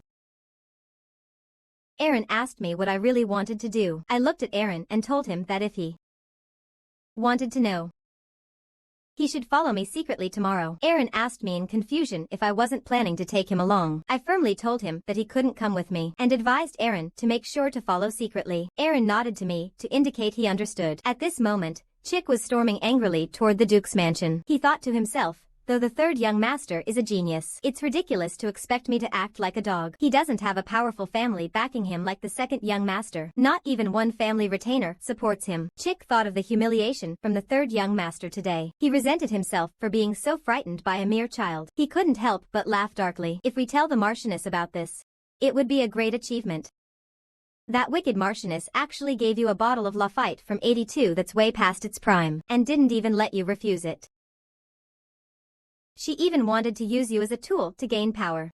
After you were married, she laughed and told you that her brother Jack actually wanted to keep a trainee knight for himself. He's still too young. He could never have dreamed that this knight was his brother's man. Does he really think he can topple me with just a hint of bravado? It's truly laughable. His sister didn't argue upon hearing this. She could only smile and agree, saying Jack was really too naive, because if she sided with Jack, the family's pressure on her younger brother would only worsen. The Marchioness praised her for her tact and promised to find him a marriage partner as soon as possible. Then he went to his sister's side and darkly warned her, "If you have a man you like or do something like that, I'll make sure you die a horrible death." At this time, I was training my fighting spirit, and I even advanced a level within 5 hours. Now I've reached the power of a second-rank swordsman. This left the butler, Aaron, stunned. It's hard to believe it took him 2 months to move from the first level to the second. But his young master did it in just 5 hours. I lay on the bed and asked Alan what time it was. Alan took out his 24K gold pocket watch and looked at it. He told me, "Young master, it's now 5:48 in the afternoon." I quickly got up, realizing it was already time for dinner. Alan quickly asked if he should prepare your usual steak. I shook my head to indicate it wasn't necessary. "I'm going to the Marquis estate. By now, the people at the Marquis estate should have started dinner, right?" "Alan, don't stop me. I'm just going to say goodbye to them. After all, I'll be away from home for a while." At this moment, everyone at the Marquis estate is dining. The dining table was silent. Just then, I kicked the door open with a bang and shouted, "Why is it so lifeless during dinner? Are we about to perish?" This surprised my sister. My father was also quite angry at my rudeness, but I boldly told them that I am from a noble Marquis family. "Honorable third young master, there's no place for me here, right? As a family, we should sit down and enjoy our meal together peacefully." I sat down. I picked up a drumstick and took a big bite. Not bad, not bad. It tastes great. It would be even better if it were Orland's style. But compared to what Alan did, it's about the same. My behavior made the second brother and the Marchioness very displeased. I ignored their hungry looks. I patted my belly to indicate that I was full. Just as I was licking the chicken grease off my fingers, my father called my name. "Jack, did you come here because you have something to say?" Hearing my father's words, I let out a cold laugh, and I confidently told him the truth. "I do have something to say. Otherwise, why would I come to such a lifeless place? Don't you agree?" This father, known as a useless person, has grasped the essence of the sword in just 5 minutes. It's because he knows his sister, whom he cherishes like life, is once again threatened and humiliated. He kicked open the door of the Marquis' residence and casually sat down at the dining table. He grabbed a chicken leg and tried hard to ignore the cold stares from everyone at the table. My father, seeing this scene, angrily asked if I wanted to say something. At that moment, my cold gaze told him he guessed correctly. Otherwise, why would I come to this trashy place? Father heard this and scolded me for being so rude. I asked him why he was being so serious. A family meal should be enjoyable. Everyone should be smiling. When my sister saw the tension between us, she hurriedly tried to pull me outside and said, but I raised my hand to stop her and tell his sister, "Calm down for a moment." Then I looked at my father, the Marquis, with disdain and said I'd be going to school tomorrow. "If anyone dares to bully my sister again, I'll just have to twist their head off." After saying this, I gave a grin and told my father I wasn't joking. The Marquise looked furious upon hearing this. She couldn't understand how I dared to speak that way. Father assured me it was fine. No one would bully my sister. I was surprised. He agreed to my request. But beyond that, there's still a score I need to settle. Since someone bullied my sister, then my brother will let you feel my wrath. I heard that after I beat you that time. You've been afraid of water. You don't dare drink anything. Is that true? Then you must really like this bottle of 82 Lafite. With that, I poured the entire bottle of red wine onto the table. My brother was terrified when he saw it. It was as if he was reliving the fear of being controlled by me that day. At this point, the Marquise couldn't hold back. She angrily scolded me for being ill-mannered, daring to act so arrogantly and cause trouble here. But I ignored her. I turned and asked everyone present where the barking was coming from. Watching this scene, my sister was restless. She couldn't understand how her usually timid brother became so bold. But my actions and insulting words made the Marquise tremble all over. Clenching her teeth, she said fiercely she would never let me go. Hearing her words, I froze in place for 2 seconds. Then I turned back and told her, "You, ha ha ha, let's see how you're not going to let me go." After I left, the furious Marchioness cursed me. Even the maids at home were saying, I never expected the seemingly charming third young master could make the lady so angry. I only got scolded by my sister, who chased me out. There were no other incidents the entire night. Soon it was the next day, and I went to school. I didn't even expect that as the third young master of the Marquis Only a few people came to see me off. This carriage is quite nice, but the knight escorting me looks so gloomy and defiant. He possesses the strength of a 6th tier. His gaze toward me is also evasive. It's very abnormal. I know he is following the instructions of the Marchioness. He intends to make a move on me midway. I don't know what choice the little chick traveling with us has made. My sister next to me said she was very worried about me going alone. She was afraid the Marquise might be plotting something against me. She planned to personally escort me to school. But I just smiled and told her there was no need for the trouble. Many things will change in the future. And besides, sister, please trust me. Arun, you should go back too. Don't forget what I told you that day. Don't worry. He absolutely won't be able to kill me. After my sister and Arun left, I fell asleep in the carriage. Yet, the strongest 6th-rank knight in the group looked at me as I slept with a murderous intent like that of a saint. This Marquis' youngest son, who is treated as a muggle, actually learned the Alpha Raid in just 10 minutes. He even threatened an 8th Dan swordsmanship master with a sword. He revealed his true identity.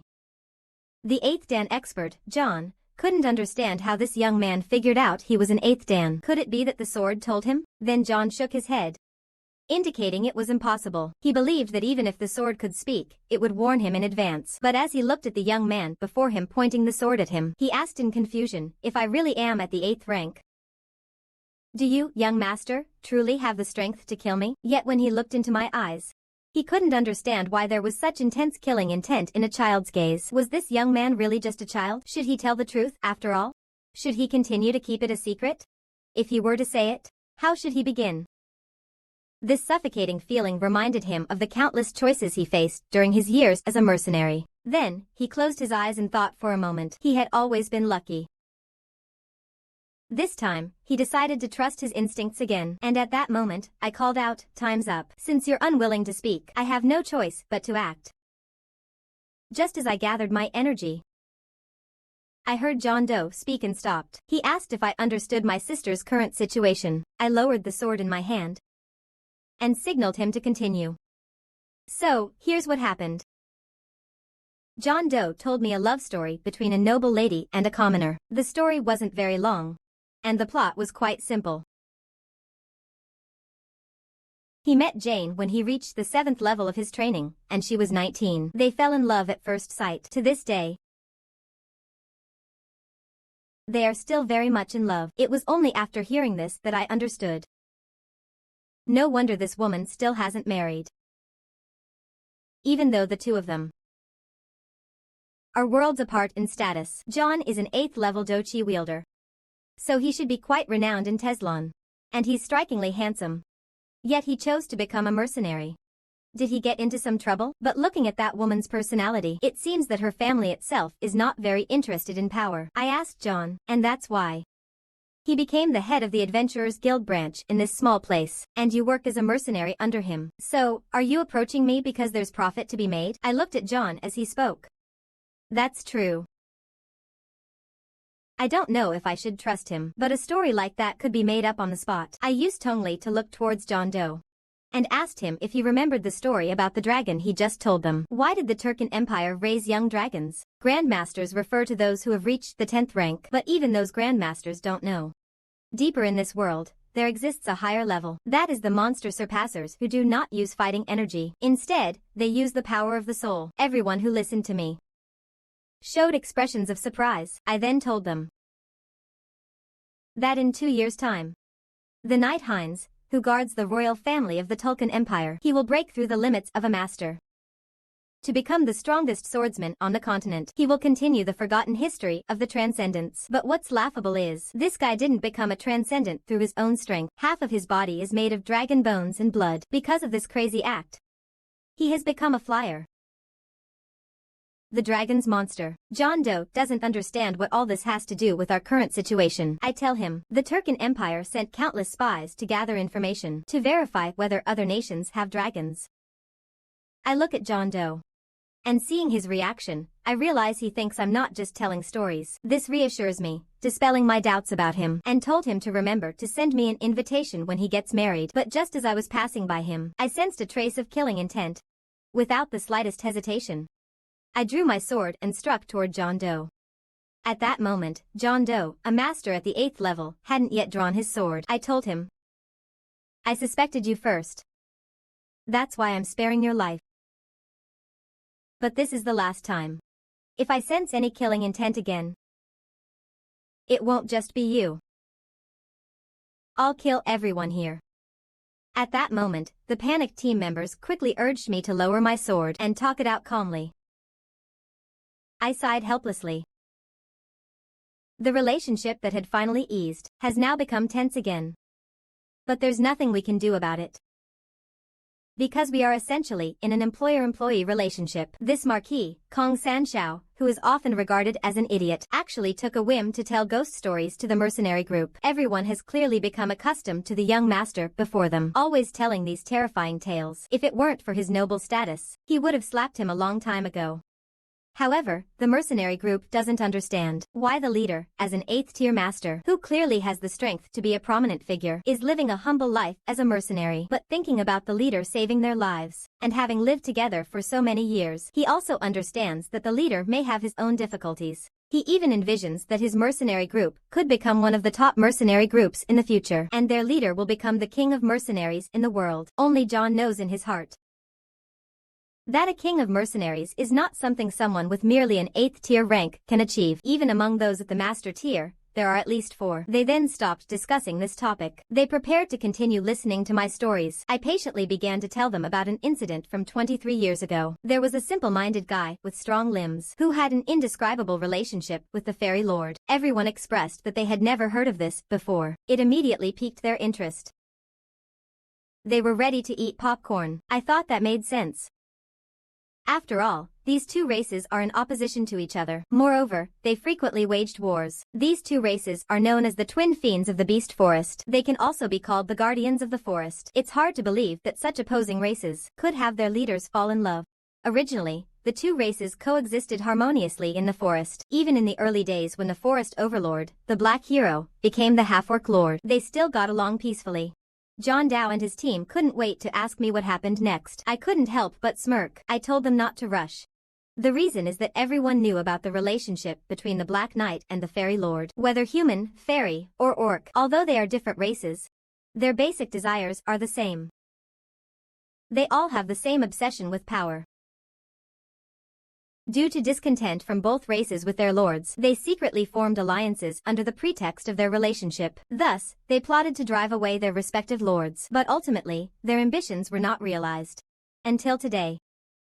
The lords of the two races remain unchanged. However, they gave up love and chose to strengthen their own races. After hearing this, John found today's story quite interesting, but he wasn't sure whether the story was true or not. However, there were some things he knew.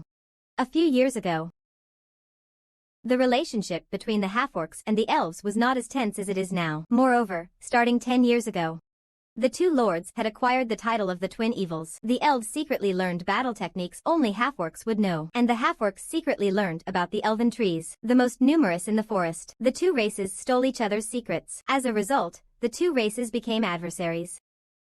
They also became the representatives of the forest. At that moment, I firmly stepped on John Dow's shoe and advised him. If you are captured by half-orcs or fairies in the future, you can tell them this story. That might buy you some time to live another story. John didn't know if it was true, but he said that if that day ever came, he would definitely do that. After saying this, John felt hungry and personally offered me a plate of snacks to eat. Watching me eat with such gusto,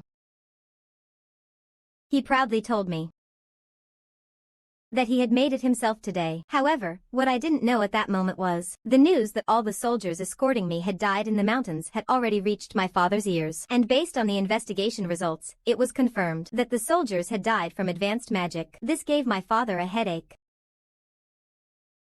At that time, the Iron Blood Knights had been dispatched to the Beast Forest, and now, something like this has happened. He pondered whether the mastermind behind this was the king or the duke, so he immediately ordered a thorough investigation. And by the way, he asked his subordinates if there had been any word from his youngest son. Could he still be alive? His subordinate told him that no body of the third young master had been found. Maybe he ran away. He thinks that if Jack is not dead, then he is the only witness. He must find him immediately. After his subordinates leave, His father is thinking about his useless youngest son. He didn't expect he might still be useful. This third young master of the Marquis's house, treated as trash. I actually learned lightness skill in just 1 minute to replace Yunzong. This is all because he has an important matter today. That is to go to the deep mountains to find money. It's his own master. Just half an hour ago, the mercenaries escorted me to Rock Mountain. I also gave them a thick bag of gold coins as a reward. After John took it, he only felt it was heavy. At least 5 pounds. As expected. When he opened it, it was a bag full of shiny gold coins. He hurriedly said to me, "Young master, you've given too much." And I replied that it didn't matter. "This is just the extra I gave them for an egg pancake. Consider this your tip. And I used to have my doubts about you. This is compensation for that. Thanks to your company along the way. Otherwise, I would have been bored to death." So, I smiled and said farewell to these lovely mercenaries. But to my surprise, they just stood there without moving. A bunch of big guys were actually reluctant to leave. Then John said to me, "Young master, there are some things I shouldn't tell you. But I still want to tell you." I asked him what those things were, puzzled. John no longer hesitated. He told me that being a mercenary isn't as bad as it seems. "Although I don't know everything about you, young master, I still think I know a bit. You're the third son of the Marquis's household, treated like a nobody. No one supports you. I've seen plenty of neglected noble sons like you. They usually don't end up well." I glanced at the mercenaries behind him after hearing this. I asked John Doe if he wanted me to become a mercenary. At that moment, John Doe put his hand on my shoulder, telling me not to joke around. "Young master," I just said, "being a mercenary isn't that bad. As long as you don't take dangerous jobs. You can travel the world. And live a comfortable life. Besides being a mercenary, no other profession offers this. And I wonder if those people behind you, John, realize that. But you should know very well that if I wanted to kill you that night, you would definitely be dead. I know John understands this. Even if I didn't use my soul technique then, he, with his 8 levels of skill, could clearly sense the danger. And John felt it was a pity precisely because he knows all this. Because the young master is truly talented. And he told me he had already forgotten about that night. After all, as someone who lives on the edge, he sometimes hides his true strength from those around him. "If you wish to pursue this, young master, I'm willing to accept any punishment you see fit." I simply smiled, showing I didn't mind. And then leaned close to his ear. I told him a little secret. That is, something big will happen on the Western continent within a few years. I told John Doe to hide. He was confused. I couldn't be bothered to explain. Because when the time comes, John Doe will naturally understand. And he'll surely lament how terrifying it truly is. I told John not to be fooled into selling his life for a few gold coins. After all, life is more important than money. After saying that, I patted John on the shoulder and told him to remember my words.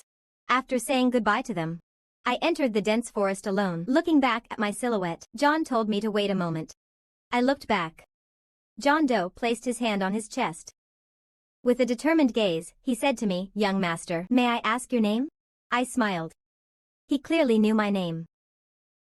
But I understood his meaning. "My name is Jack." "So what's your name?" This time, he no longer hid it. Instead, he directly revealed his true name, Dita Timo. I made a note to remember him. Maybe we'll meet again by chance, to hurry and see the teacher sooner. I channeled my energy into my feet and walked above the forest. I only stabilized myself and landed on the ground when we were almost at our destination. Now my control over my fighting spirit has reached perfection. Even my hairstyle remained untouched. After crossing a few small hills, I arrived at a cave entrance. I lamented that perhaps it was because my body was still small that I dared to take on such a short journey. It left me gasping for breath. After entering the cave, I used magic to light up the darkness. I'm certain this is the place. Just need to pass through this wall, and I'll reach where my teacher is. In my past life, I discovered this place by chance. Back then, I was weak and helpless, cornered by Marquis Fu with nowhere to turn. This was my situation back then. But now, everything is completely different. I bit open a bottle of potion and splashed it on the wall. Then, I slowly drew the weapon from my waist. I placed the sword in my palm and gripped the blade tightly with my hand. Blood flowed down profusely. This third young master of the Marquis household, whom people rely on as a shield, actually accepted a little girl, barely 1.2 meters tall as his teacher. In my past life, when I had nowhere else to turn, I hid away in this cave. I intended to end my life here, but in my weakness, I couldn't bring myself to do it. Blood and tears fell to the ground. And because of that, became the opportunity after they merged. The stone gate suddenly collapsed. It was right here that I met the woman who changed my life.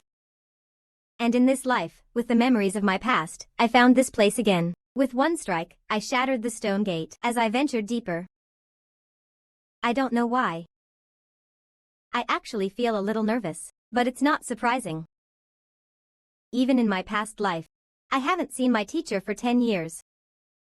I don't know how far I've walked. I finally found my teacher from my past life. Just like in the previous life, he was still bound by chains, and his appearance was also different from ordinary people. At that moment, I slowly called out, "Teacher." My sudden appearance didn't alarm him in the slightest. He stared at me in silence for 30 seconds. I also remembered his teachings from a previous life. In this world, whether it's people, divine dragons, or half-beasts, there's always something interesting. But my teacher before me has actually lived for 400 years. His body and soul have already separated. He uses magic to keep the two together. Yet, my teacher's makeshift solution is ultimately failing since he met me. The teacher lived another 10 years. In this life, I met the teacher again. I also knew clearly that he had only 13 years left. Then, I heard the teacher's voice again. With a cool gaze, he asked why I called him teacher. I could no longer hold back my longing. My voice even choked up. He doesn't know who I really am. What's your purpose for being here? I decided to tease him a bit, so I said, guess. Hearing this, he thought I was toying with him. His gaze turned cold, and he said he wouldn't ask a second time. Who are you? I squatted in front of him with a grin, not noticing his growing anger at all. Teacher, your temper has improved. I miss you a lot. He pondered in confusion. He couldn't recall ever taking on a disciple like this, so he asked if I knew who he was. I told him, of course. How could I not know? The time I spent with my teacher in my past life, growing up from knowing nothing, was not just a dream. But now, I'm the only one who remembers these. At that moment, I raised my head. With determination in my gaze, I told the teacher, you are the great hero Valentine Morose, who ended the glorious era and opened the era of humanity. And I am your disciple from the future. But clearly, upon hearing my words, the teacher doesn't believe him. He asked me if I knew why he doesn't like storytellers. How could I, who spent so much time with the teacher in my past life, not know? I smiled and told him the answer. That is, storytellers always distort the facts. After hearing my answer, he asked me another question. In this situation, what would he say? I scratched my head, showing I understood.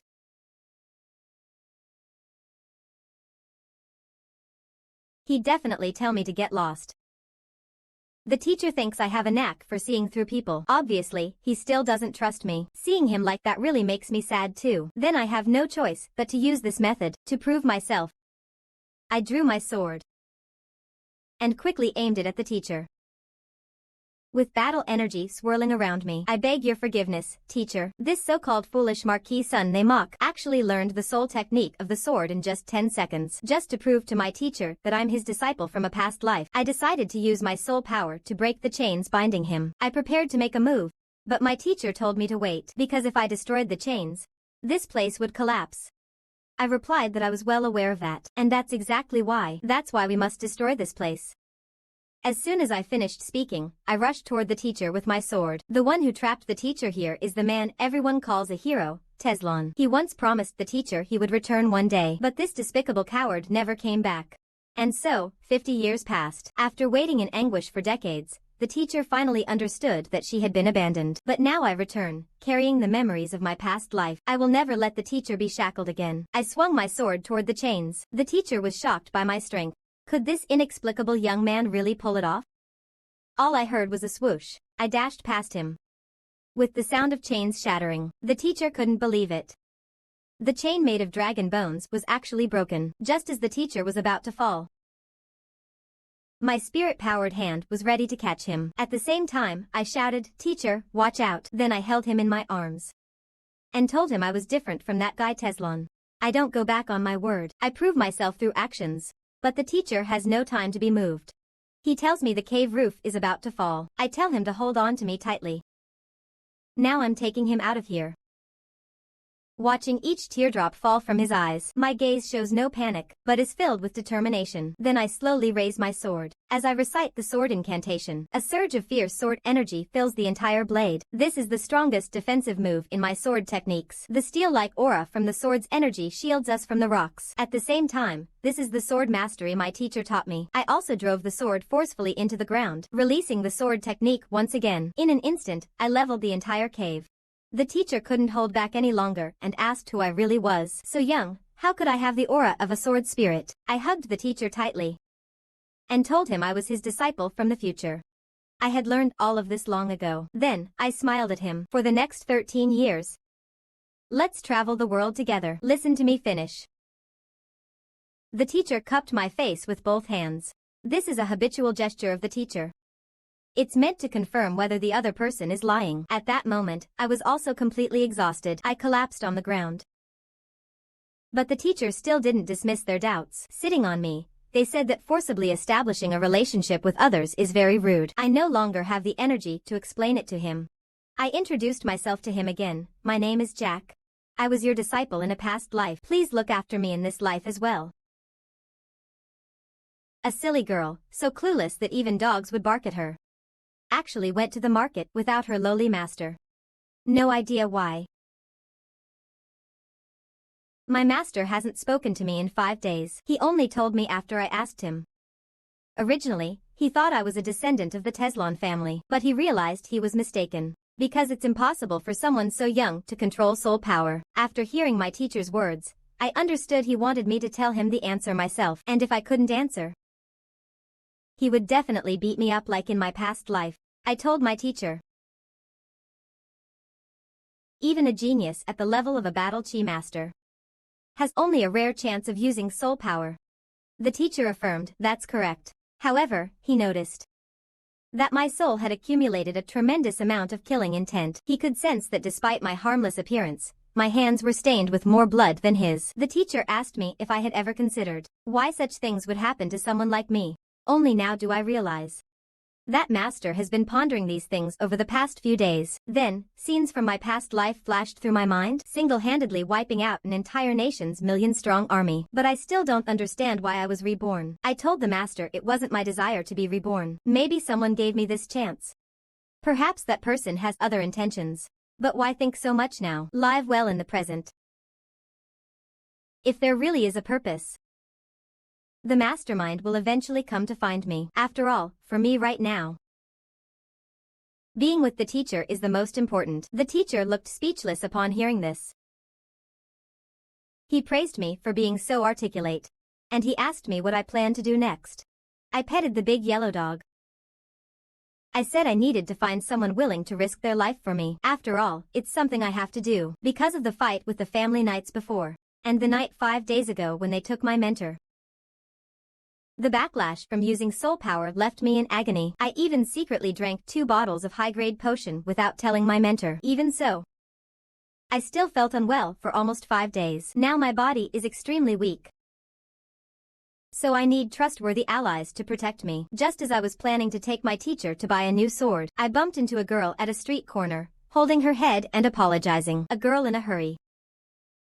As I was about to help her up, but I found that I had just said I wanted to find someone who could risk their life for me. And then I discovered an extraordinary presence. So I immediately took out my money pouch and asked him if he was willing to be my companion. Seeing his confused expression, I tempted him.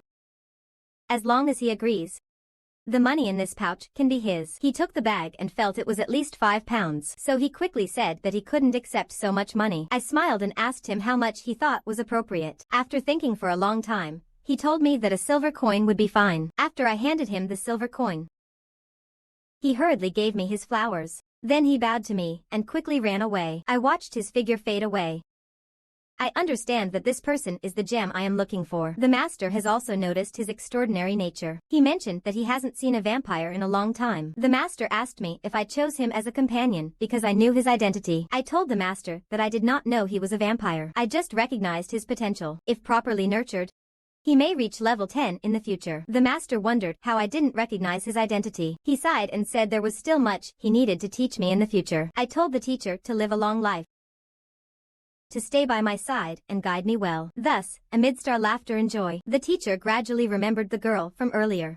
It seemed he had seen her somewhere before. The teacher appeared to recall something, so he decided to take me to meet someone.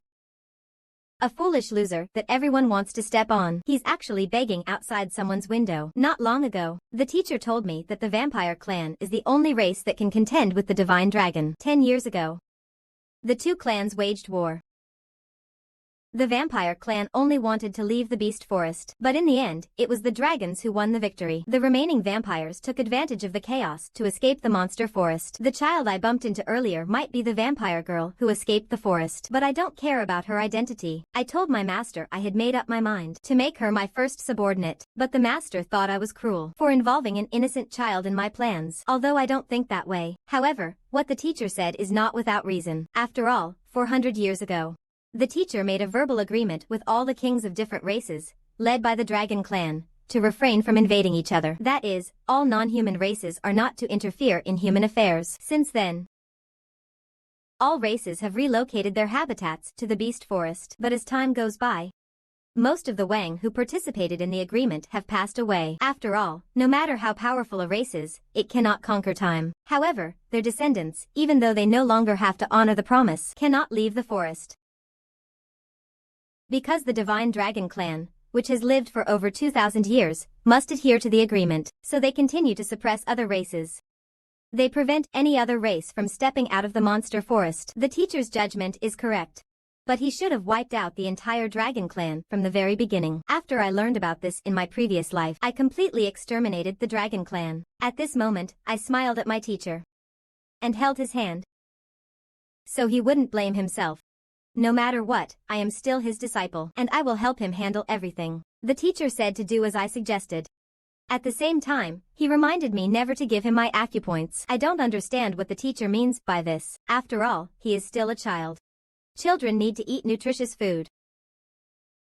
At this moment, the vampire girl walking in the crowd was still thinking about how strange the person she met today was to speak to her like that. Moreover, he wanted her to be his companion. It had been a long time since anyone had spoken to her so gently. Once mother at home drinks this half-orc's blood, she should feel energized. He also remembers his mother's earlier warning. Never drink human blood. More precisely, he must not drink any blood other than what his uncle provides. When he returns home, his mother, lying in bed, tells him they have a guest. This is unbelievable to him. Who dares to visit a vampire's home? At that moment, I appeared at his window, smiling and asking why he took so long to come back. He was shocked to see me. Why was I in his house?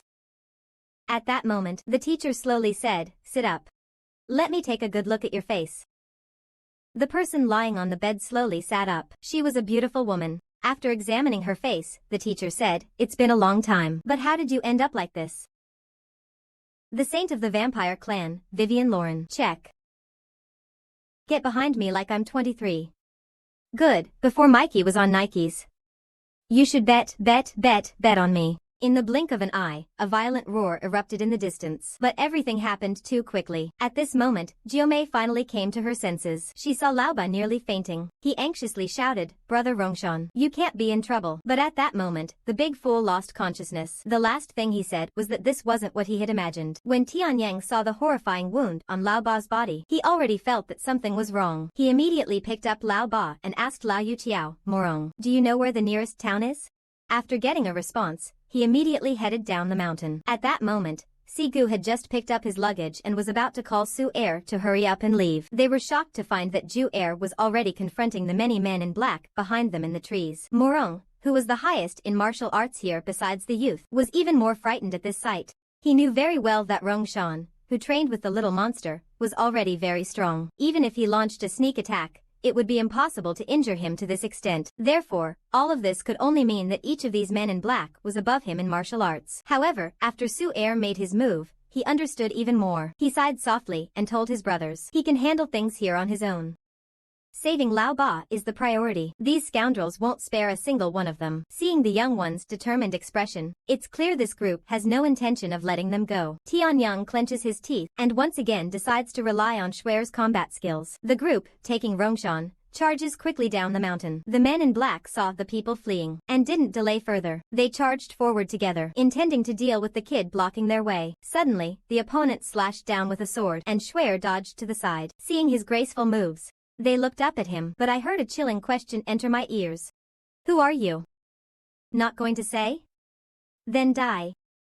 I saw Suer smash his fist into the opponent's face again. Then he instantly appeared in front of the other two men in black. He struck one in the abdomen, then kicked him away. Before the other one could react, a palm struck down on his head. Seeing this scene, the other black-clad men also realized that this kid was not simple at all. That's why they didn't act immediately. But Suer was particularly annoyed by this. No matter what, the eighth brother was his sworn younger brother. These people attacked on sight.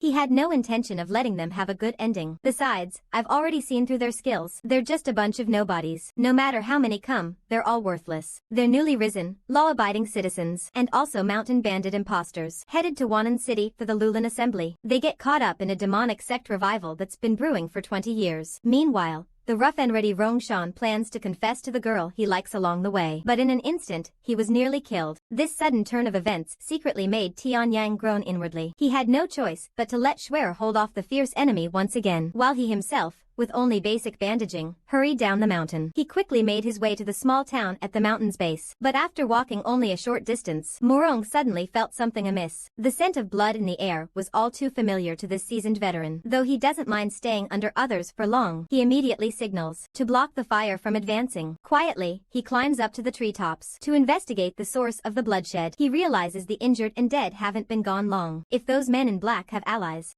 then it's likely their group up ahead in trouble. The Yenyu Commerce Guild has nearly been annihilated by now. Even though Chu Yunhen came from the Noon Gate, he's now fought to the point of exhaustion. But this group of black-clad followers of the demon sect has him completely under their control. They're toying with him like a cat with a mouse, luring the wounded alliance leader to hand over 8 herbs, promising to let him and his daughter go if he complies. If not, this little girl might be in serious trouble.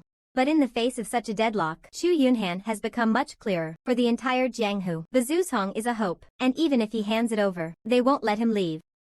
Though it no longer has meaning, I still have to confront it head-on. But this situation as it stands now is not what the other side hoped to see. They've pursued me across such a great distance. If they can't retrieve the 8 pearls, the master surely won't let them off easily. Just the thought of that infuriating tranquil mind pill. The commanding protector shuddered all over. His gaze gradually darkened, but he suddenly broke into a cold sweat from the shadow behind him. The newcomer stood 9 feet tall. His face was like dark red dates, with a build comparable to the top 9 martial masters in the realm, like General Kuei from Legends. Yet the aura emanating from him was extremely bizarre. A strong man's presence, yet it seemed as if he was possessed by dark magic. Seeing this scene, Morong felt a jolt in his heart. The strength of those men in black was formidable, each one stronger than him. But the man now appearing there seemed even more powerful than Master Yuji he had encountered before. What kind of organization could tame such powerful individuals with such discipline? The 4th leader gently inquired from the side. This left Morong in a state of panic. If that man discovers them,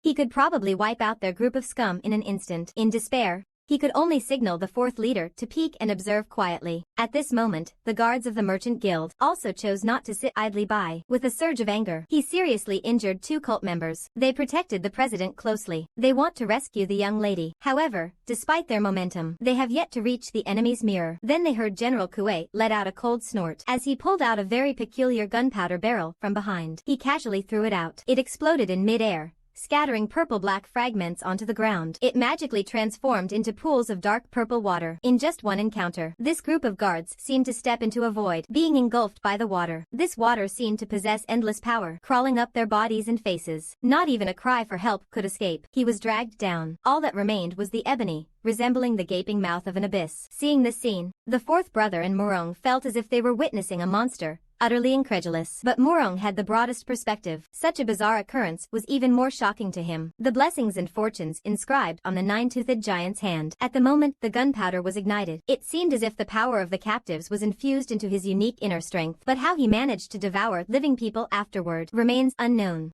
Meanwhile, on Su Air's side, under the siege of the men in black, things were no longer as easy as before. Each of them is probably powerful enough to take on 10 Morong old men. Even though he's fully focused, he still hasn't managed to crush them with ease. Meanwhile, the cultists are secretly groaning. This kid's combat power is just too overwhelming. They haven't even seen him make a single move, and their special ops squad is nearly wiped out. For the moment, they don't dare to strike again. But this also gave Suo an excellent opportunity to charge towards the group of black-clad men. The Nine Heavens sword technique once again coalesced. By the time the cultists reacted, it was already too late. With a burst of intense golden light in the valley, Suo had already eliminated all the attackers. However, this battle also left him somewhat exhausted. The strength of this group was the first real harm Schwer encountered after escaping from the Liu family. But now he also understands that, if they have accomplices, his brothers may find it hard to deal with them. However, if they dare to lay a hand on my brothers, I'll make sure to annihilate them. Every last one. A girl's loss is always a family's great sorrow. But because his father got involved in the demonic sect's plan to revive the hidden treasure,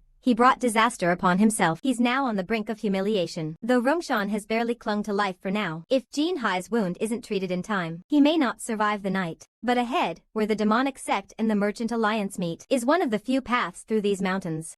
Turning back is no longer an option. Tianyang, as the eldest brother, was even more anxious. Seeing Lao Si and Morong still observing from a distance, he approached, intending to get an explanation. This startled the two of them. They looked quite shaken. Tianyang seemed to realize that things were not going well, so he stared intently. Morong, standing nearby, gave a deliberate reminder. The opponent's martial arts are extremely strange. It seems almost man-eating. I've never heard of such a thing. Listening to Morong speak so cryptically, Tianyang also watched on with lingering fear. At this moment, only a few remained of the Merchants Alliance group, yet Chu Yunhan still appeared defiant. He was the only survivor under the might of the 8 divine gods 20 years ago. Even now, facing a dead end, he refuses to let this object fall into the hands of the demon sect. Seeing how unyielding this man is, General Kuei instead guessed his true identity. Unexpectedly, during that great calamity, someone actually survived. But since you're so tough, I wonder if your daughter is enough to make you submit. I have 25 subordinates left here. Anyway, you're all going to die here. Why not let the little brothers have some fun first? This counts as making the most of it, right? Upon hearing this,